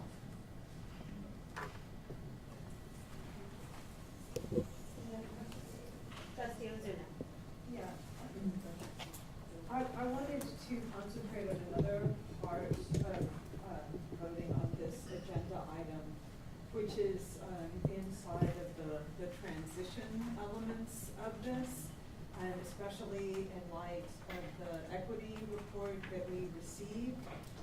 And I'm also trying to, we're going into a board workshop where we'll be talking about accountability measures for the board and guardrail measures for the board. So I'm trying to understand inside of our transition plans, when we're merging campuses, when we're consolidating campuses, how are we looking at that engagement process? How are we looking at the cultures of the two? How are we communicating the consistency of the PTA, the extracurricular clubs, the scouts, campus rituals, the calendar, and the FACE specialist roles between the campuses? That's such a key part of a family and a student's interaction. It would be terrible if it was a historical marker of the day, maybe something around Fiesta. I love Fiesta. So something around Fiesta that's like completely, acknowledged at one campus, and there's no continuity of expectation, right? And so I just want to understand, when you say the transition plan, can you kind of go over some of the details that we would approve when it comes up for a vote? I want to understand that. Yes, and the Empower Plan is our transition plan. You may have heard us refer to it as the Empower Plan, according to the SET team, which are our school Empower teams that are really designed to help ensure that Empower Plan is put into effect. That we posted to our website the first draft. Should the board take action, we'll post the second draft. In that plan, there will be ultimately 5 components. So one component is how we support our employees and give them high quality customer service, meaning one-to-one contact, not just an email or a memo, but people that are talking to them and helping them through this transition. The second one is for families and students. The third component is around moves. There's a huge logistics just around the moves. We don't want our staff and our teachers to feel like they're on their own for determining how all that happens. The fourth component is a part called Blending the Familia. And you're going to see a lot of recommendations about what we think would lead to an excellent blending of the familia based on national research, based on best practice. However, we acknowledge that we don't know everything about every school community, and a true blending is a conversation between the communities. So one of the first things that we'll be doing is hosting multiple design incubator sessions where we bring communities together and we ask principals and teachers and families about what those activities could be. And we'll continue to develop that portion of the Empower Plan that's blending the familia. What we have now in our minds is that it will be a process that begins after the board would take action and doesn't conclude until at least 12 months after the start of school in August of 2024. Because what it would require and call us to do is work with these communities throughout the spring, either through design incubators and then implementing the plan, bringing families together, students together. We'll have one design incubator just for our families of students with disabilities. Because we did hear at our community meeting that parents were very concerned about children who, particularly those who have autism, about how we were making the transition for them and that how it would be more gentle. And then we would have activities at the beginning of the year and throughout the year through a curriculum that would be provided to teachers, so teachers would not have to just think that up, but we would be very consistent in our district-wide approach to how we were blending our families. So that fourth component, blending the familia, has lots of ideas, lessons, activities, things that principals and staff can begin and parents can begin engaging their children in around that conversation. However, after the design incubator, part of that process is to make it more robust and more specific to the communities we're working with. And then the fifth component of the Empower Plan is around the legacy, the buildings. What do we do with them? How do we honor the community? What does the community want that building now to represent going forward? And so those 5 components really represent the Empower Plan. The one that we have, that we'll be releasing tomorrow is, and you'll see it in the language, this is our best thinking now, but we want more community engagement, and we want it to be tailored specifically to the communities we're working with and the families we're working with.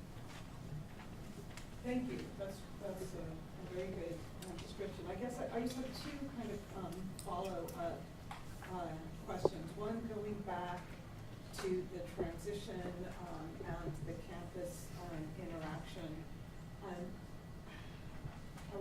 just want to be sure that I think about this, and I'll probably say this again, I want to have an opportunity to come back and comment, but I think about this a lot like when you're moving, like living plants, right? You just have to you want to keep everything, the roots intact.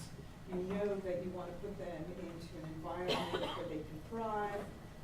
And so how can we make sure that our parents that are part of both ecosystems are able to participate, in the ways that they have been? Are we doing anything specific for our parents, family, and maybe campus stakeholders to make sure that even though geographically we are no longer there, it is a consolidation of resources. Same kids, same heart, same intent, same expectation for outcome. How do we make sure that we're maintaining that opportunity for continuity to support? So there are a couple of things there. One is that when we think about blending the familia, we are thinking about multiple models. So student to student, how do we blend students on the first day of school? They're familiar with their classmates. How do we blend parents and caregivers, whether they be a biological parent or a family member or a grandparent? How do we provide that opportunity for them? How do we blend the teachers, even maybe members of the leadership team? Now, Dr. Bird has a process for specifically our merged schools for how those leaders will be selected. But we have, as part, again, of that Empower Plan, we do have another layer built in. So to assist the principal, we have these set teams, the School Empower team. but we are also providing a stipend for 2 members on their faculty, because we know that's a lot for a principal to carry. We call them ambassadors. There'll be an ambassador for students and families and an ambassador for teachers. So there are many people that will assume responsibility for supporting this blending of the familia, but we know you could think of them as the torchbearers for these efforts. They will be the ambassadors on those campuses. And we'll meet with them periodically. As part of their stipend, they have roles, responsibilities, and duties, and data that we're collecting. I didn't mention before, but part of how we're going to be monitoring this is the programs. We said that as a result of rightsizing, we want to strengthen our programs, offer a fuller continuum of services, ensure that we retain our staff and students, ensure that they make a smooth transition, monitor our performance data, et cetera. There's a whole long list, but. In addition to what Ms. Salzman said, a couple of other things. If the board approves the recommendation, we will begin this blending of the familia where we plan to have field days together between both community, the receiving and the sending, between students and students, so before the end of the school year, so they get to know each other. We plan to host team building activities for the staff. We plan to do family days so that they can come. There will be virtual school. In addition to that, I see Judy Gilholm here, the Executive Director of the SAISD Foundation, and I see some of the great board members that support Judy in helping us, with our limited funding, raise additional funding to make a difference. And Judy and I and their board have spoken on a multiple times where they're going to be releasing grants to support this blending of the familia. We want to honor and make sure that it's the schools that are impacted, that are in the driver's seat on how they want to come together. In terms of the 5th component that Ms. Salzman talked about, the legacy project, I have been in conversation with the CEO, president and CEO of the Whitty Museum. We have a great preliminary discussion on how to honor the historic legacy of the community and campuses of SAISD.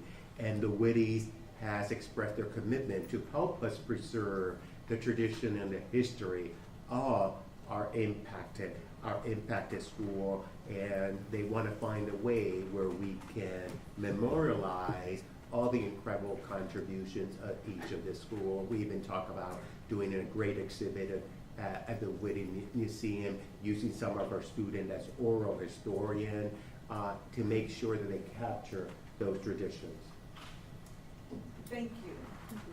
I have just one last question to follow up on the stage for the stage for bond money as it was, last discussed prior to all of this. So right now, I just want to make sure I have what I would anticipate and what my kind of expectation would be. I just want to get a confirmation that we don't anticipate on utilizing our bond dollars for campuses that we would be, migrating students out of.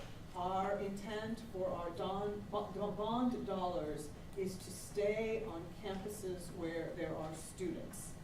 Absolutely. That is absolutely correct. Absolutely. I think it would be irresponsible of the board and myself if we invest bond dollars in places that you said where they would not have students that will migrate. So yeah, that's a commitment. Okay, thank you. That's all I have. Thank you, Trustee Ozuna. Trustee Sebastian.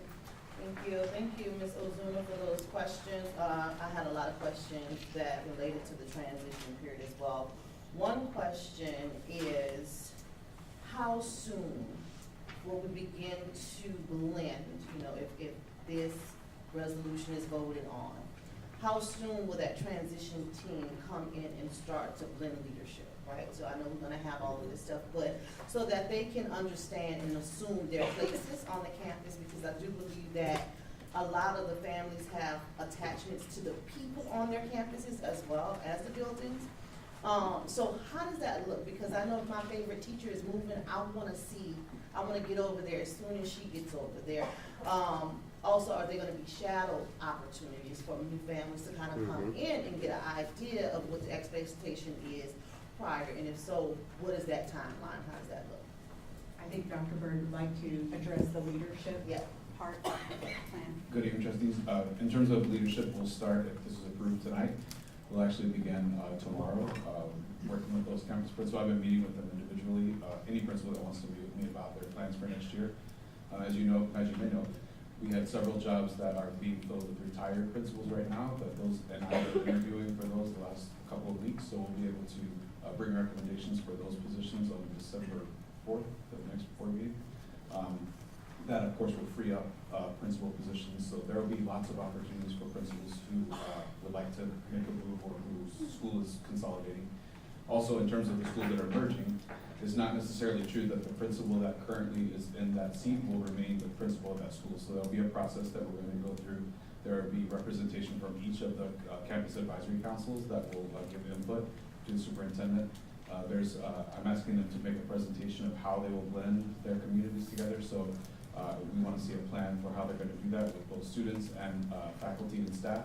So we want to make sure that we have the right people that are leading the schools, and that is a skill set, and there is a lot of intentionality that has to go into that. So we'll start that process. We hope to make those announcements before winter break. So we have a pretty compressed timeline with the Thanksgiving break in between. But we know that teachers are often waiting to find out who the leader is going to be before they commit to making transfers. So we know that it's really important to get the leadership sorted out pretty quickly. In addition to that, Vice President Sebastian, you talk about the teachers, you will have access to a digital book that includes all the rightsizing decision memos for each impacted school. In one of those, you will see the implication for human capital. You will see with the assumptions that we put there, like where if the teachers follow and the students go to the new school, the number of teachers and the assignment that they will have in the receiving school. So we're trying to be as transparent as possible by sharing that data, and you'll see an example of that. And then leveraging our one-time ESSER funds, our CFO, Gadi Carrion, was able to set some funds aside, and I believe that money is dropping in their budgets this week. Should the board approve the resolution that I didn't want to commit to tomorrow, but I'm going to get her, yes, tomorrow she'll be ready to do that, because we don't want to lose a single day, and we want to take an opportunity of this time of year to begin those activities. Okay, wonderful. I have a second part to that question, but I also want to get back to kind of the money portion that you talked about with the budget for campus. So we know this process, right, is going to be a lengthy process. It won't be something that's going to happen overnight. We're hearing how our community wants to stay engaged. How are we folding them into this process as well? We have alumni associations. We know that will be really helpful. Getting them on campuses. What does that look like, and what has our community shared that they want their involvement to be in support of? At many of the community meetings, we have heard a lot of feedback around how our community wants to help should the board choose to take action. We've heard many wanting to serve on committees to determine what happens to vacant buildings, but we have also had many interested in working and supporting the campuses through the transition. So part of the work of the transition team and the ambassadors is to come up with a list and identify those partners that can help in that process. If you may, can I show them where those documents are housed on the webpage? So that, because they are also available to the public. If you go to our main SAISD webpage and click on rightsizing study, and you go to final recommendation, at the very bottom of the final recommendation, you will see a summary of the decisions that Jaime outlined in his video. Under the numbers, you see a memo. If you click on that number, it will open up the decision memo that outlines the details of the decision. It also includes boundary maps where that's appropriate. It includes an overview of human capital management. You will not see the live dashboard here, but we will have a live dashboard that helps us know exactly how and when our teachers are accepting assignments. We also have one for A&E, there's a summary here. And then at the end, we also have our budget summaries and estimates. And I do want to qualify that these decisions are also based on other factors like enrollment and trends like that. So we wanted to publish our best estimates based on projections, but they are not final because we have to get our final numbers. But all of this information is available for each one of the decisions that was presented to you this evening. Wonderful. And then the question in terms of budget, you did say that they'll have campus budgets on each one?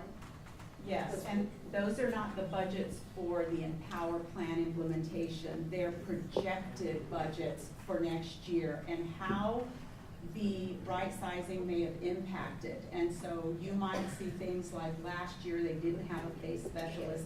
This year, because they're adding more students, they'll be able to afford a PACE specialist. One of the trends you'll see in the memos is that as the schools get bigger, they're able to provide more supplementary support through social workers, librarians, space specialists, even nurses. You might see it as a loss of an LVN, but then a gain of an RN. And so that is one of the positive outcomes of right sizing. By increasing to a certain number, you can afford more supplementary staff for those basic and essential services. Okay. And finally, in effort of transparency, when it comes to the budget, right? So I love that whole thing that you can see where we're going to lose and gain. I think that's really great to be able to share. But also, we have said time and time again that we know that this will not be a cost saving. That's not the priority when we initially do this. We know that there's going to be some resources that need to be allocated. We've already given that approval. But is there a certain budget per campus? Is there like an operations person that's going to be assigned per campus that understands exactly what they're working with monetarily and that's able to logistically hash out that plan in connection with district staff? Yeah. Because I feel like district, amazing, we need to have district staff support, but we need to have somebody who knows that campus, who's on that campus to work through all of the logistics outside of just the ambassador. Yeah. Like somebody who Good. has an operation. So, absolutely, and Dr. Bird, we brief the principals, both from the receiving and the sending school. We walk them through the draft budget, because that budget, that financial summary that's in the right sizing decision memo, I have two big assumptions.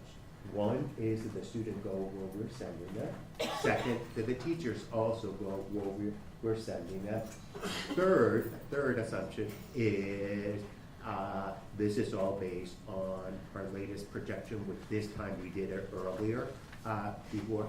So they have an opportunity to look at this and see the infuse of dollars and then begin to have these conversations with a campus advisory council to determine what are the best options to offer their school. So they have been intimately involved. As you know, the budget and traditionally in every school, including in SAISD, has been determined by the principal working with the campus advisory.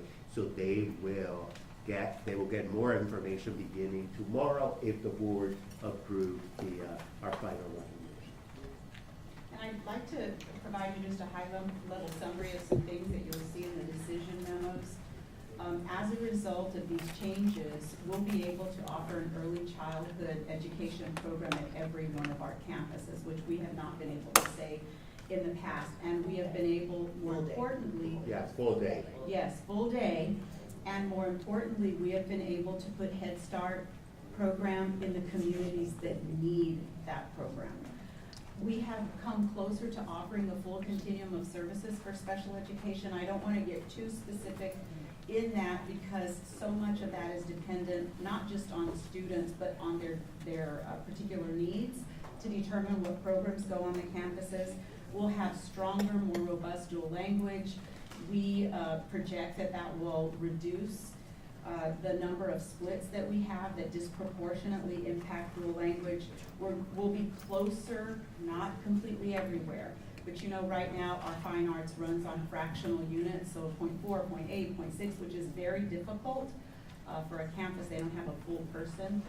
We'll get closer to that, and then we will expand as we can our extracurricular programs. And one thing that I would add, because you talked about cost saving, Vice President Sebastian, and I've said it since the beginning that it was not finances that were driving the rightsizing. It was our inability to deliver on a promise of high quality education. Will there be some cost saving? Absolutely minimum. And I've said that publicly. It was reiterated in the equity study from Dr. Green. And part of the issue that we're not going to save significant is because we have a commitment to keep our staff.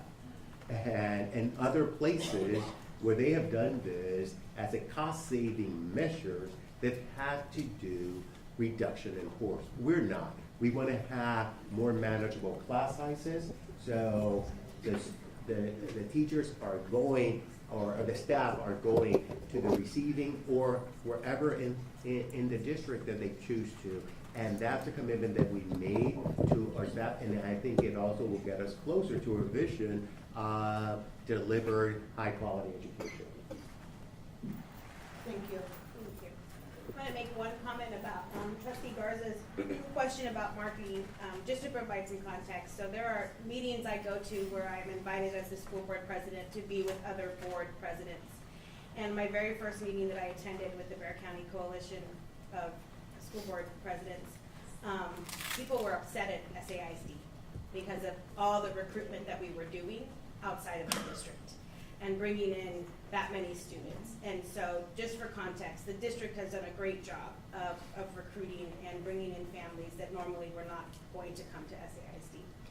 I do have a question about the schools that are delayed closure. So we're delaying them for 2 years.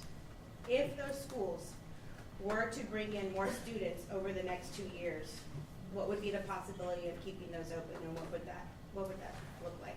So thank you for that question, because you know that if you vote for the package today, you're voting for a delayed closure in two schools. Of course, I would encourage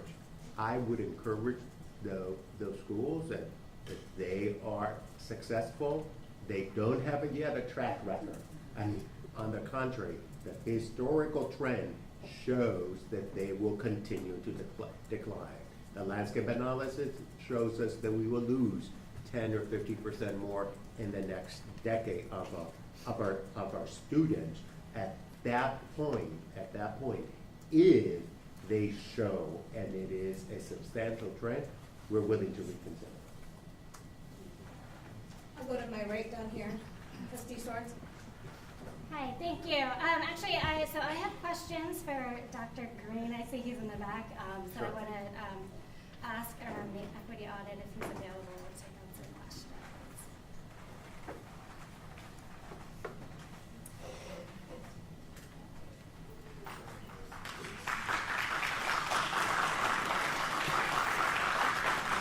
Can I provide some context for our viewers about Dr. Green? Yes. Dr. Green is not an employee of SAISD. Dr. Green is a professor at the University of Texas at Austin that has done studies on school closures. We specifically reached out to him in collaboration with our Alliance of Teachers and support staff, specifically for him to work with us. He has concluded the first phase of his equity audit. There are 3 phases. One of the phases will focus on blending the familia, and the other phase will focus also on what happens with those vacant buildings should the board choose to adopt the resolution. Welcome, Dr. Green. Thank you. Hi, thank you, Dr. Green, for the report and for being here tonight to answer some questions. Very appreciative of that. first of all, I want to start by saying that I'm impressed with the quality and the level of analysis you and your team did in 22 days. I'm just wondering, how long does it normally take you to do this type of research in the community? Well, first, thank you all for allowing me to come alongside of this very, very important decision. Typically, in an ideal scenario, 6 to 9 months, sometimes an entire academic year. But our team turned around the very best that we could in the time that was allowed. So, yeah. Okay, thank you for that. I appreciate that. And I have a few more follow-up questions based on your report. Again, which I'm very appreciative. It was very illuminating. So first, if you could elaborate on your findings of your historical analysis of school closures at SAISD that found that student performance did not improve and in some cases declined after previous school closures in the district. Recognizing, there's not a crystal ball, you can't predict how things will move forward. In this particular instance, we just go by what's happened in the past, but you are a nationally recognized scholar of the impacts of school closures across the country. In your research, do you know of any communities where school closures have led to improved school performance, and also where districts have met their promised cost savings? Yeah, so great questions. You asked like 3 questions. Sorry, yes, and I have more, but that's okay, 3 in 1. What was the first one? Okay, so the first was, if you can elaborate on your findings around school performance in previous SAIC closures. Yeah, so often in research what we do is we look for similar cases to make assessments about what might happen in a local context. So traditionally we've looked at Chicago. Chicago in 2013 closed the most schools in one fell swoop. 5 years later, the University of Chicago Consortium on School Research did a study of how that panned out. So that's the most robust research we have on closures. We look at Pittsburgh, we look at Detroit, we look at St. Louis, places that have closed schools, which could be informative of our local context. But the most robust and the most concrete data for San Antonio is not Chicago, it's not Pittsburgh, it's San Antonio. And so thankfully the district shared the data from 97 on schools that have been closed over the last 26 years. And so what we did, we randomly sampled 2 elementary schools that closed during the 14-15 year.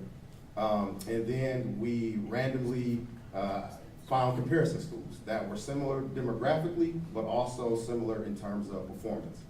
So we looked at 4 different groups. The first group was folks who were in we call them target schools, that were closed, who left before the school was closed.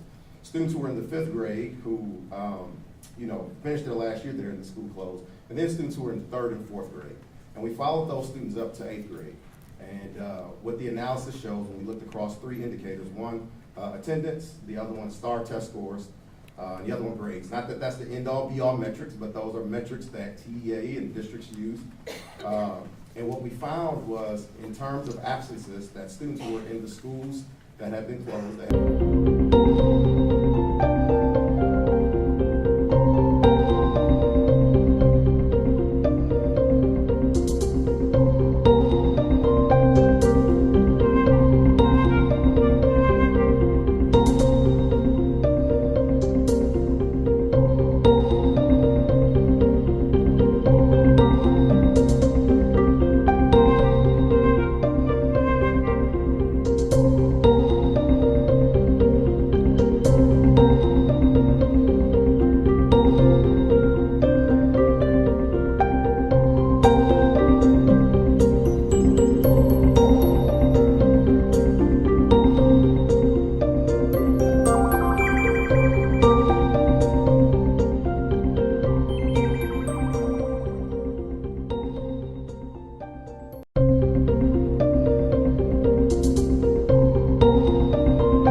states that there are several key areas that you would have investigated further if you had more time. And this includes investigating how per pupil expenditure costs were calculated and why those numbers appear to be so inequitable across schools within the district. And in the 22 days that you were doing this study, were you able to find any details about how the costs were calculated at all? And I'm asking, because I've asked the administration for this formula, for the formula that they used to calculate this figure, and never received it. And I know that members of the community, and some of them spoke tonight, and hadn't received it at all. So I'm just out of my own curiosity, did you get any clarification of what variables went into the formula that was used to compare schools across the district? Gotcha. So two things to answer that question. So one is there are several additional areas that we have more time, we would just inquire about those. As a researcher, as a scholar, questions lead to more questions, right? And so one of the things that, and this is how the research is deeply circular. So this came up out of the qualitative interviews, right? That people were saying, one, they had questions about the consistency of the way in which the framework was applied. So as a researcher, my job is to go look for confirming or disconfirming evidence to see if that is actually an empirical finding. We didn't have time to do that. Another thing that came up was about this per pupil facility expenditure. My experience, I'm not familiar with that as a calculation. I haven't seen it in other school closure contexts. That is something that I would have wanted to investigate more. So I didn't get a chance to get information on that and some of the other things that I listed in the end of it, in the report. Thank you. And another question that I have is, so your report states that the proposed closures would create a school desert in our district. And so I work in the field of food insecurity, so I'm familiar with food deserts, but I'm wondering if you can describe what you mean by this term and what that would mean for our district. Yeah, so one of the things we did in the report is to not just have qualitative and quantitative data, but we also want to add a layer of geospatial analysis. So geospatial analysis allows for us to visually see what's happening across a context. So there are two things we wanted to understand there. One, if the 19 proposed schools at that time, it was 19 closed, would it create hot spots? So hot spots are statistically significant places where a particular phenomenon has occurred. You use it in epidemiology, you use it, law enforcement use it, used in a number of fields. So the research would suggest that if the schools closed, there are like 5 or 6 schools that would be a part of these 3 attendance zones. That would be a hot spot. So that means they would be disproportionately impacted by closure. We didn't have the historical data because I would love to have gone back to '73 to the Rodriguez case to see what neighborhoods and communities had been over time disproportionately impacted, but I empirically can't make that assertion. But the school desert piece is an import from folks who are studying like food science and studying neighborhoods. And so there are 3 components that come into that. So one is, and I want to just nuance this, that the food desert, is a critique of it that is very deficit in this idea about food apartheid. That, deserts happen naturally, but like food deserts they can happen through actual force and decisions. So there are 3 components here for a food desert. The one is that the census tract has over 500 people. The other thing is that the majority of the people living there, they qualify for free and reduced lunch. They're 80% of poverty. And then there are no public schools within a 1 mile radius. The reason the 1 mile radius comes in because there's a 15-minute walk rate that's calculated, right? So I understand that TA, you bus 2 miles, but there's some folks who walk, which I don't have the data, the percentage of people who walk, the percentage of people who bus, right? And so when you put those together, there's already one that exists in the southern part of the district, and then there's a northern one. And within that desert, that's striking, there are 2 charter schools that are located in that proposed school desert. And, charter schools may not have been the primary reason why the district has lost students in the past, but I feel confident from my qualitative data, from the people who are in the neighborhoods and communities, that those charter schools are salivating at the opportunity, and particularly within a context with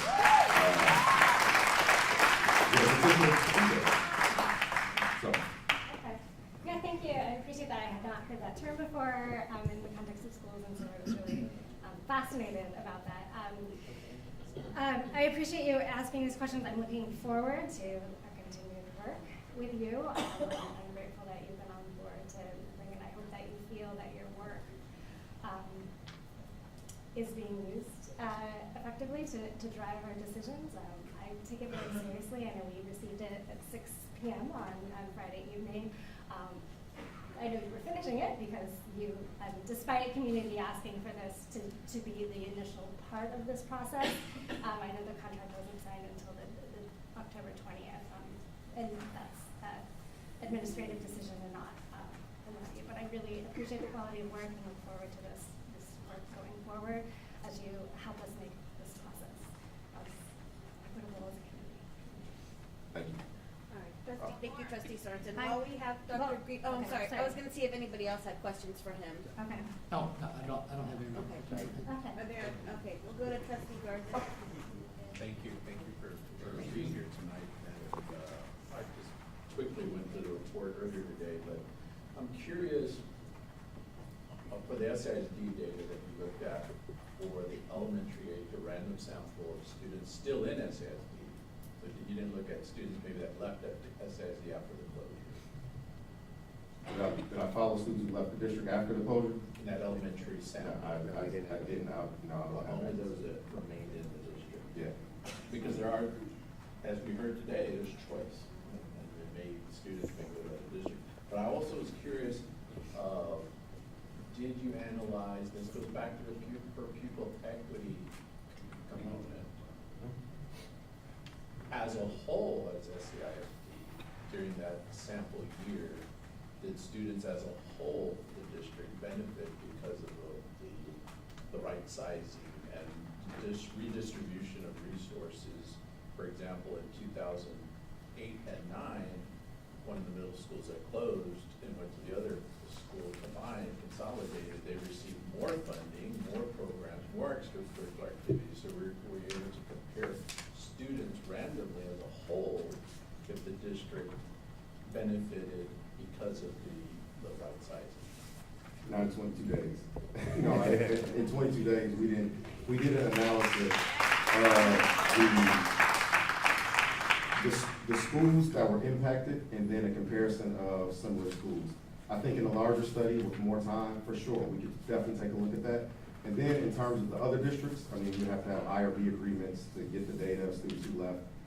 But those are all possibilities with a larger study and more time. No, and that's why I asked you those questions, because you did, in full disclosure at the beginning of your report, stated the short time frame, and then you also talked about this was not an attempt to say gotcha to the right sizing work, rather building on the work that the district has done and looking at collaboration. So I thought your disclosure to the findings were exactly what you just stated here, but I think it was important to state it for the public's benefit as well, that it's not conclusive in terms of what happened here in SAISD.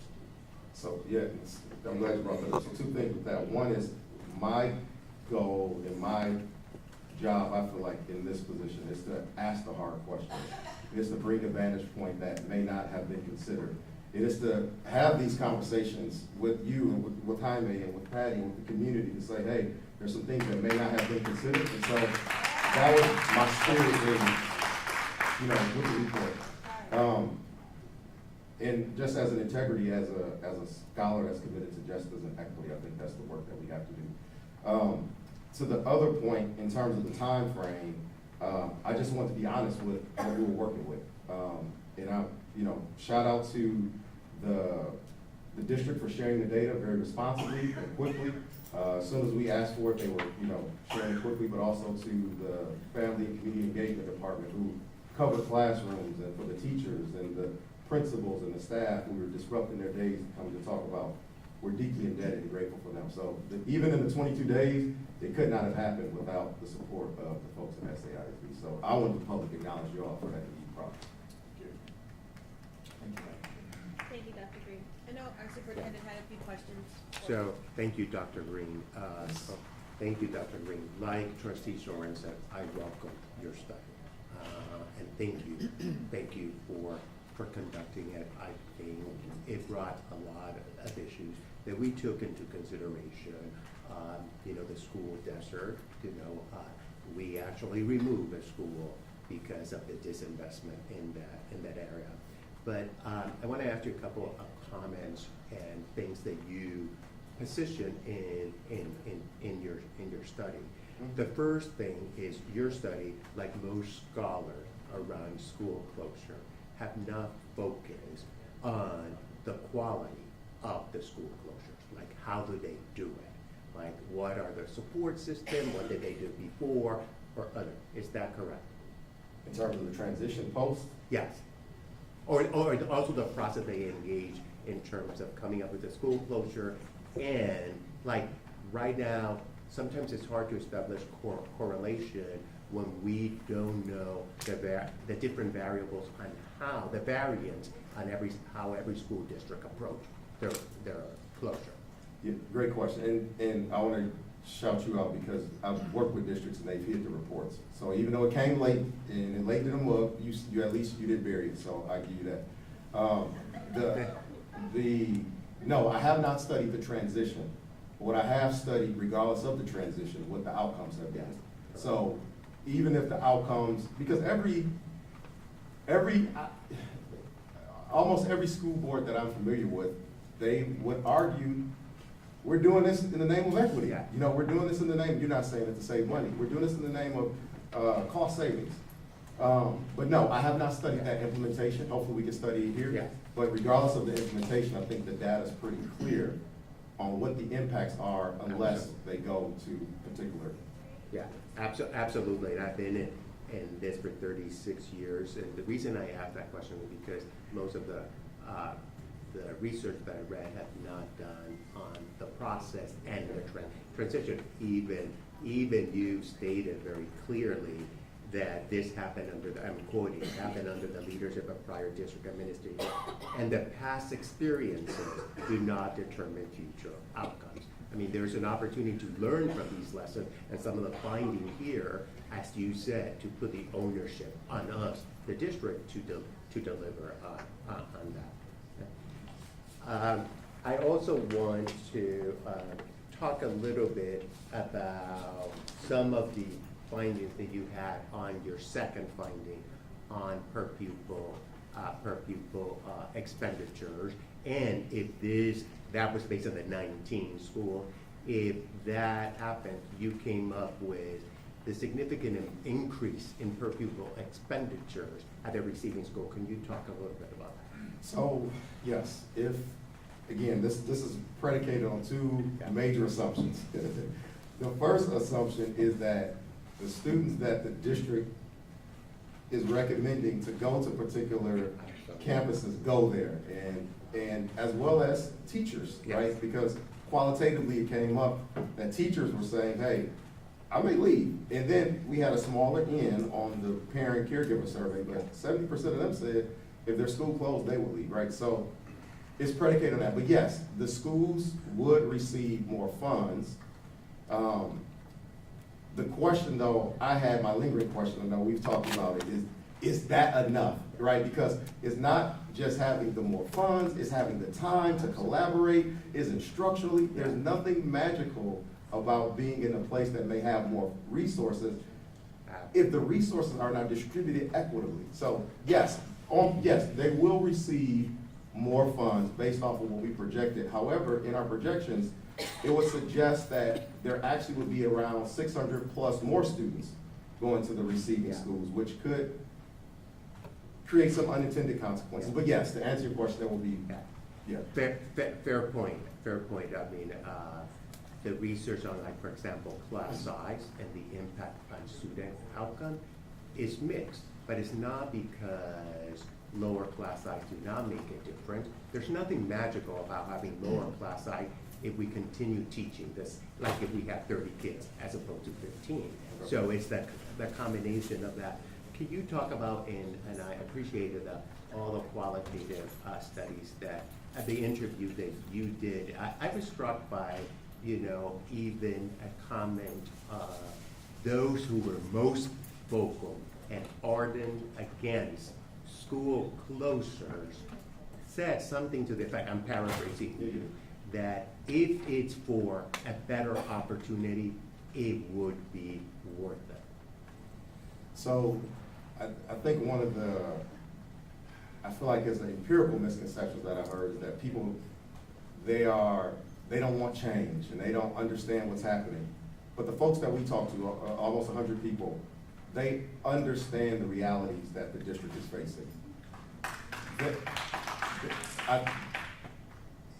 In part is the way the process has been handled, their perceptions and their experiences of the process. And then it's like, yeah, I will be down for that, but how can I know for sure, given the history of the district, what trust do I have to know that that's going to be reality? So yes, the most ardent opposing,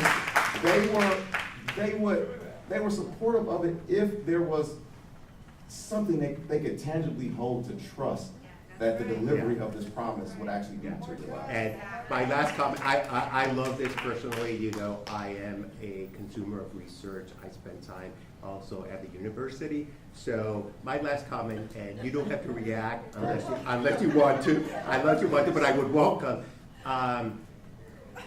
in the sense of equity that we have heard a lot and your thing, I would make an assumption without having to commission an equity audit, that our current reality, if you or any research were to look at our current district, will come with how inequitable we are. We're not delivering on results. Some student gets more than others. Some students are benefited being in a class of 14, while others in a class of 30. Our student outcomes show a different story, that we're not doing what's right for that. So I've been since here amazed at the little public outrage of the inequities in the system and our inability to deliver results. So I am assuming that if the current reality inequity study would have been conducted, would have probably say this status quo is not working for our kids. Again, it's limited because we only talked to 100 people. Yeah. But there was no one that we talked to who didn't recognize that there were inequities in the district. People actively wanted to do something about the inequities. They just were not for certain that the closures were the pathway to that. And empirically, historically, the data suggests it has not been. That's not to say you have a magic wall, but historically, I know. So. And the status quo has not been delivered the same. But thank you. I welcome the second part of the basic. You asked a lot of great questions. One lingering question that you asked that resonated with me. How can we as a district, and I've had the same question in every district I've been, how can we ensure that our most skilled teachers are with the neediest student? You asked that question. Would love to be able to deliver on that promise and work with our alliance to ensure that our highly skilled teachers are placed in with our students, our most vulnerable and our neediest students. So thank you. I look forward to phase 2, phase 3. I hope that at least you can say that my administration and I were open to this. You push us, you push our thinking, and we're going to get better as a result. But thank you, Dr. Rick. Thank you. Thank you. Any other questions for that? Thank you. Thank you. Okay. Thank you all so much.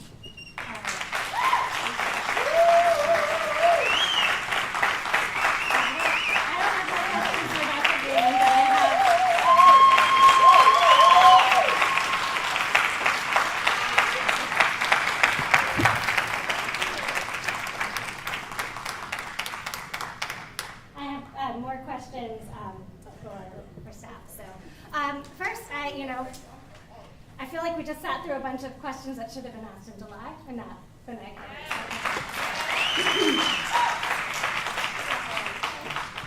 which just reiterates reiterates my point that this process was rushed, and it was completed before key data was available. Like the equity audit, the first phase of the equity audit, including October snapshot data from the state that was not publicly available. And we're still changing the plan. As of as of Sunday, we took off Rodriguez co-location for the immediate future. As of tonight, we heard that the schools that are on delay could possibly stay open. This plan is changing at the moment that we are talking about it tonight as we are supposed to be voting. And to the response to that suggestion that this process is rushed and that we should have known in 2009 that these schools would be up to be closed, I want to point out that members of this board voted to reopen closed campuses with new campuses that have taken students out of our neighborhood schools. If those campuses were to have remained closed, we could have started new school models. In the open campuses, we would not be having this situation. Members of this board also voted to open an entirely new high school campus when a campus like Sam Houston is struggling with its enrollment, knowing full well the demographic data that our community was supposed to have known and been aware of and is now supposed to accept for their school closures now. I want to ask about the formula used to calculate facility cost per student. I have asked this question before. I want every single variable that went into that you can show how you compared across these campuses to come up with that figure. It should not be hard, even if those variables are complex. Listing those variables out should be easy. You should be able to do that right now. You should have been able to do that a month ago when I asked that question, and when our members of our community asked that. So if that information is available now, again, a July question, but I'm going to ask it tonight.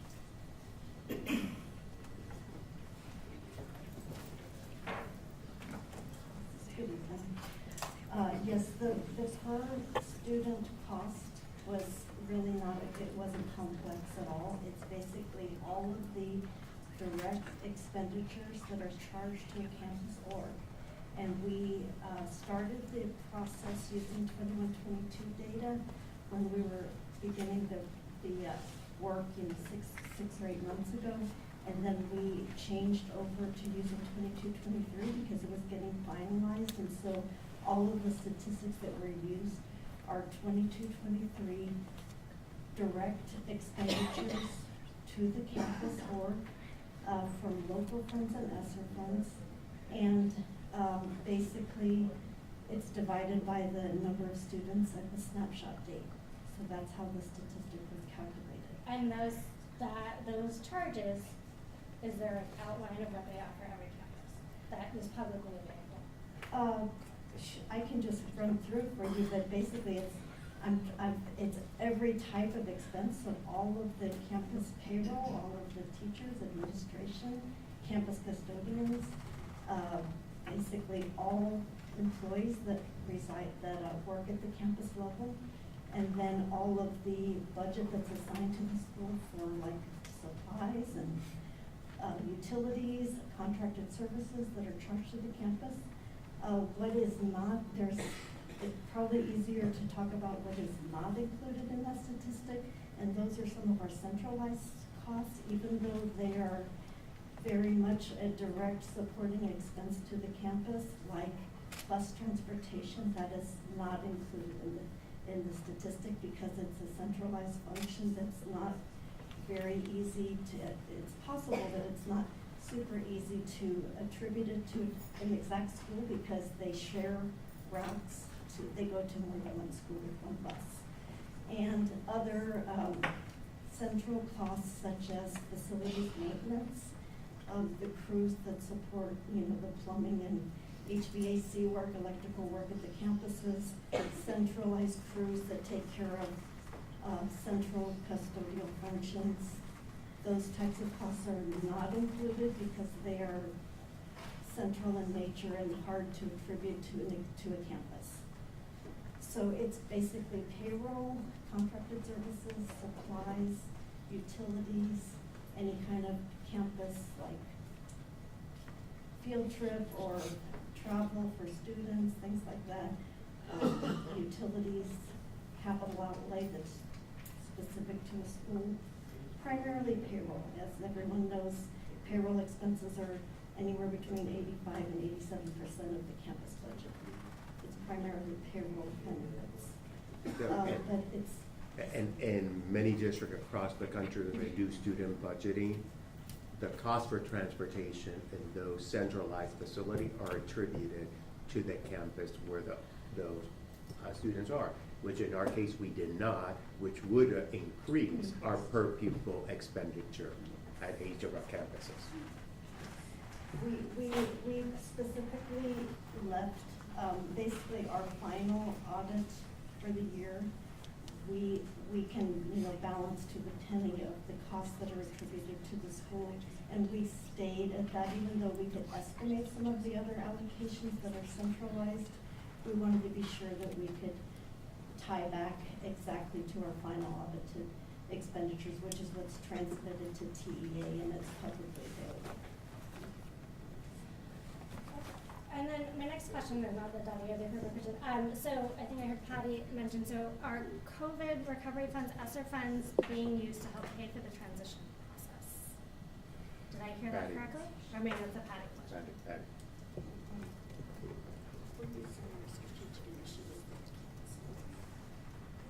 So the strategic initiatives money is used for the campus funds that I spoke about earlier. We do use a very small amount of ESSER for the transition team. But Dottie, you'll have to explain how that works with the transition team funding. Sure, it's more complex than I can explain. We primarily are using our local funds, the funds in our strategic initiatives fund 470 for our transition activities because it's a one-time cost. We're not using very much ESSER funds, I don't think, for the transition activities. But we have, as you know, used our ESSER funds to support the local budget deficit. So in some degree, we can we support our local budget with those funds, but the particular items that we're talking about right now for rightsizing, we're using our own savings account, our strategic initiatives fund. And then one final question. Again, I've gotten this in various different forms from different campuses. And it's concern about the bond funding, and I'll use bond as an example, right? So the plan, the community was voted to have a double campus at Bonham and the closed Burnett campus. This plan takes that off the table as far as being the two sites that the school will be located at. There's significant bond money there, and there's some promise, some expectations that as folks in the school community sat down with their the project advisory or the campus, project advisory, the CSE at the campus level, right, had gone through phases of really making plans, and I'll say this for the case of Bonham, I'll also say this in the case of Lamar, that these folks sat down, made plans, worked out, and have details that are now up in the air, completely off the table, potentially going to schools that have no bond allocation for 2020. So I have to ask the question.